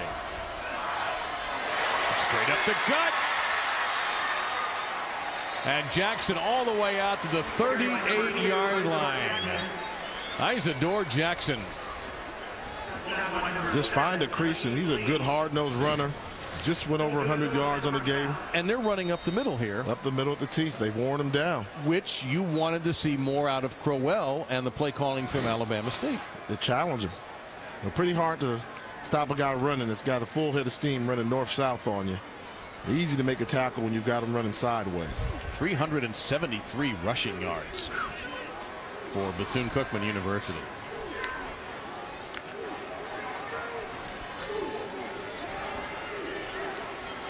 It's still 373 rushing yards. So now you've got to get the timeout. Yeah. So they didn't gain positive yardage on first down. You've got one of the stops. Now you call timeout. And you got to tell your defense right now, this is it. You know, one more first down and this ball game is over. Yes, absolutely. And it'll be back-to-back wins for Bethune in this game. Well, the man of the match has to be Broderick Waters, the senior from Sarasota, who came in relief of Jackie Wilson in the second quarter and has shown the ability to win with his legs and with his arm. They came in here and really had command of the offense. Has a good presence there. Reminds me a little bit of Matt Johnson, who's now the quarterback coach for Bethune-Cookman, and having the ability to manage the game. Great runner, underrated passer, and really stayed in control there. I think that they've got a star in the making down to Bethune-Cookman. Broderick Waters is our U.S. Army player of the game, and that was a pretty easy decision to make, and you see why. Accounting for 3 touchdowns, 210 total yards, 6 of 9 passing. Just an energetic performance. And hasn't come close to making a mistake. No. I mean, we didn't say, oh, we forced that ball into coverage or, you know, just way aired on the pass or put the ball on the turf. I mean, he's come in and just moved this team down the field and made great decisions with the football. Well, they've had no turnovers on offense today, Bethune. They had a muff punt early in the game, but the offense has not given the ball up.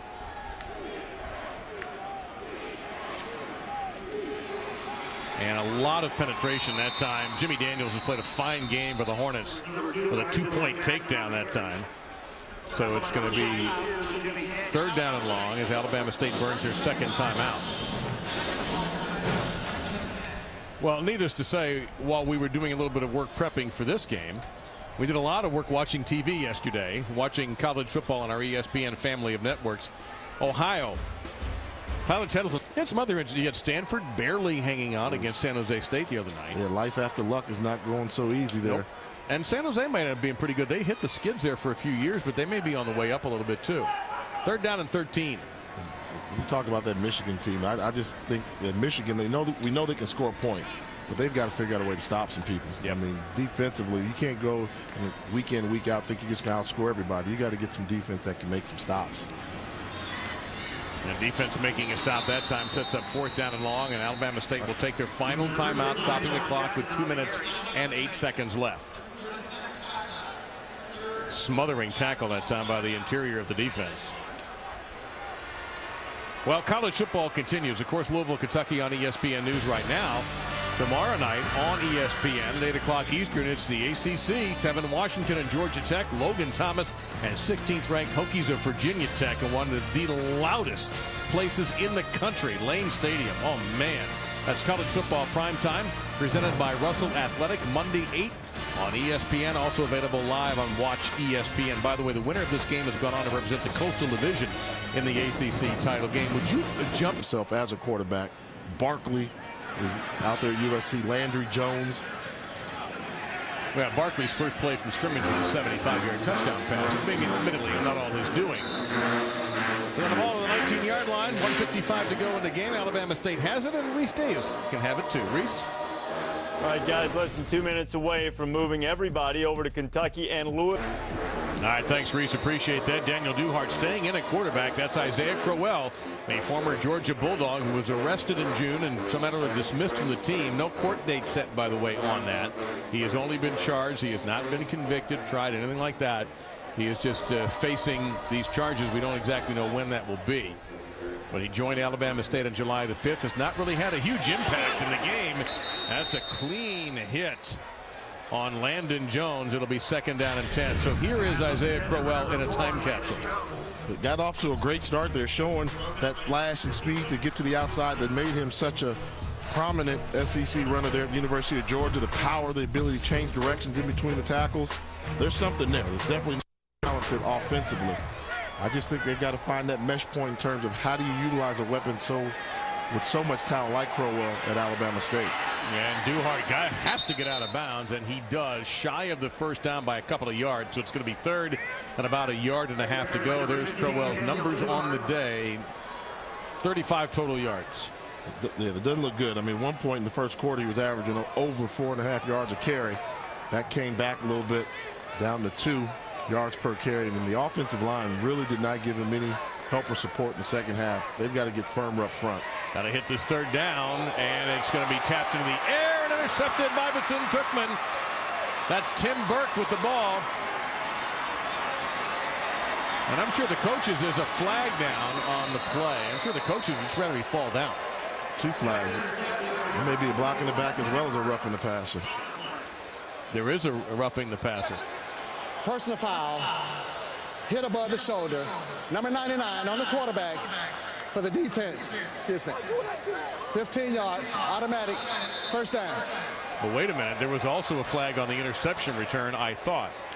There was a block in the back, but I guess when they come together and talk about it. This is Harold Love here. Let's take a look. Wow. Is that above the shoulders? There are 2 fouls on the play. Personal foul.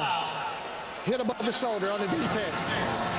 During the return, illegal block in the back by the return team. Those penalties offset. Replay, third down. So as if that play never happened. Tell that to Daniel Duhart, who took that shot. But it's going to be third down and about 1 yard, 1.5 yards to go. Brian Jenkins is going to have to wait. This is one time, by the way, I think on a hot day like this, the coach is going to want that ice bath after the game, the winning coach. In fact, Paul Carcaterra, who's been our reporter today, may be in that picture. Both fouls was committed by the defense. The block in the back would be declined. The personal foul hit above the shoulder on the quarterback would be enforced. 15 yards from the previous spot. First down. Yeah, that's right. There we go. The block in the back is not normally a call you associate with the defense. But in this case, it was because of the sudden change. So now it is a first down. And the ball at the 43-yard line. That is a potentially significant penalty. But it's got to happen fast, obviously, for Alabama State. They have no timeouts. Bethune, that's something that's going to drive the coaches crazy.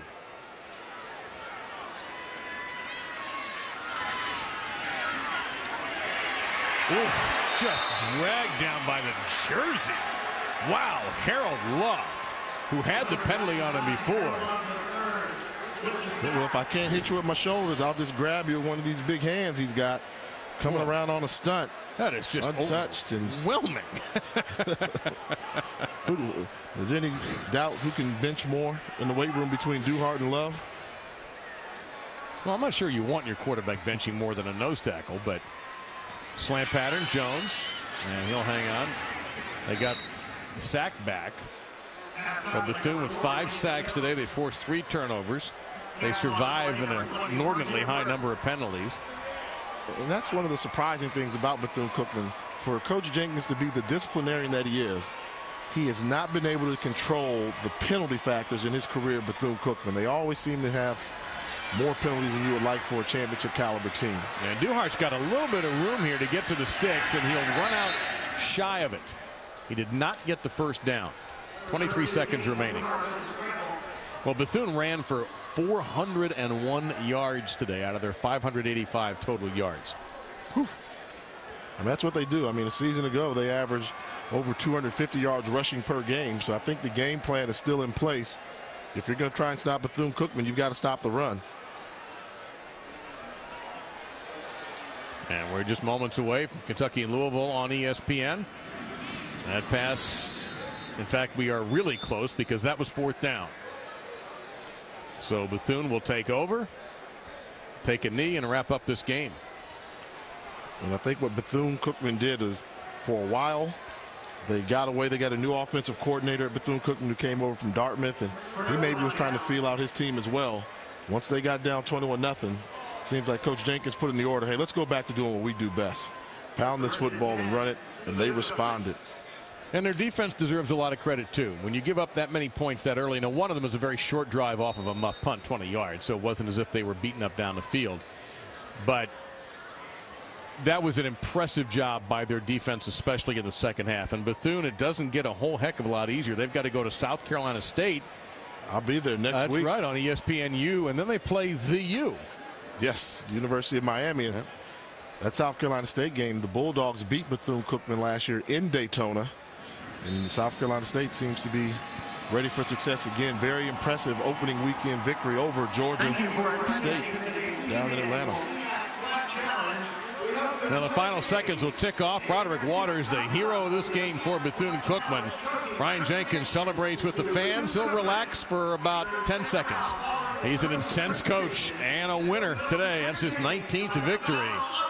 This is our HBCU Lexus post-game reports. What do you take out of this one, Jay? Well, Bethune-Cookman is very good. I mean, he's got a program now where year in and year out they're going to compete for the MEAC crown. Alabama State's got potential to still win that SWAC conference. They've got to get stronger on the offensive line if they really want to be a legitimate team to run the football behind Isaiah Crowell. But it's going to be a good football season for both of these teams. They're two really good programs. Now, Jay, it's been a pleasure here. We thank all of you for watching. This has been an exclusive presentation of ESPN, the worldwide leader in sports. Coming up, Kentucky and number 25 ranked Louisville. For Jay Walker, Paul Carcaterra, and our entire ESPN crew, I'm Dave Lamont. Now, let's go to Louisville, Papa John's Cardinal Stadium.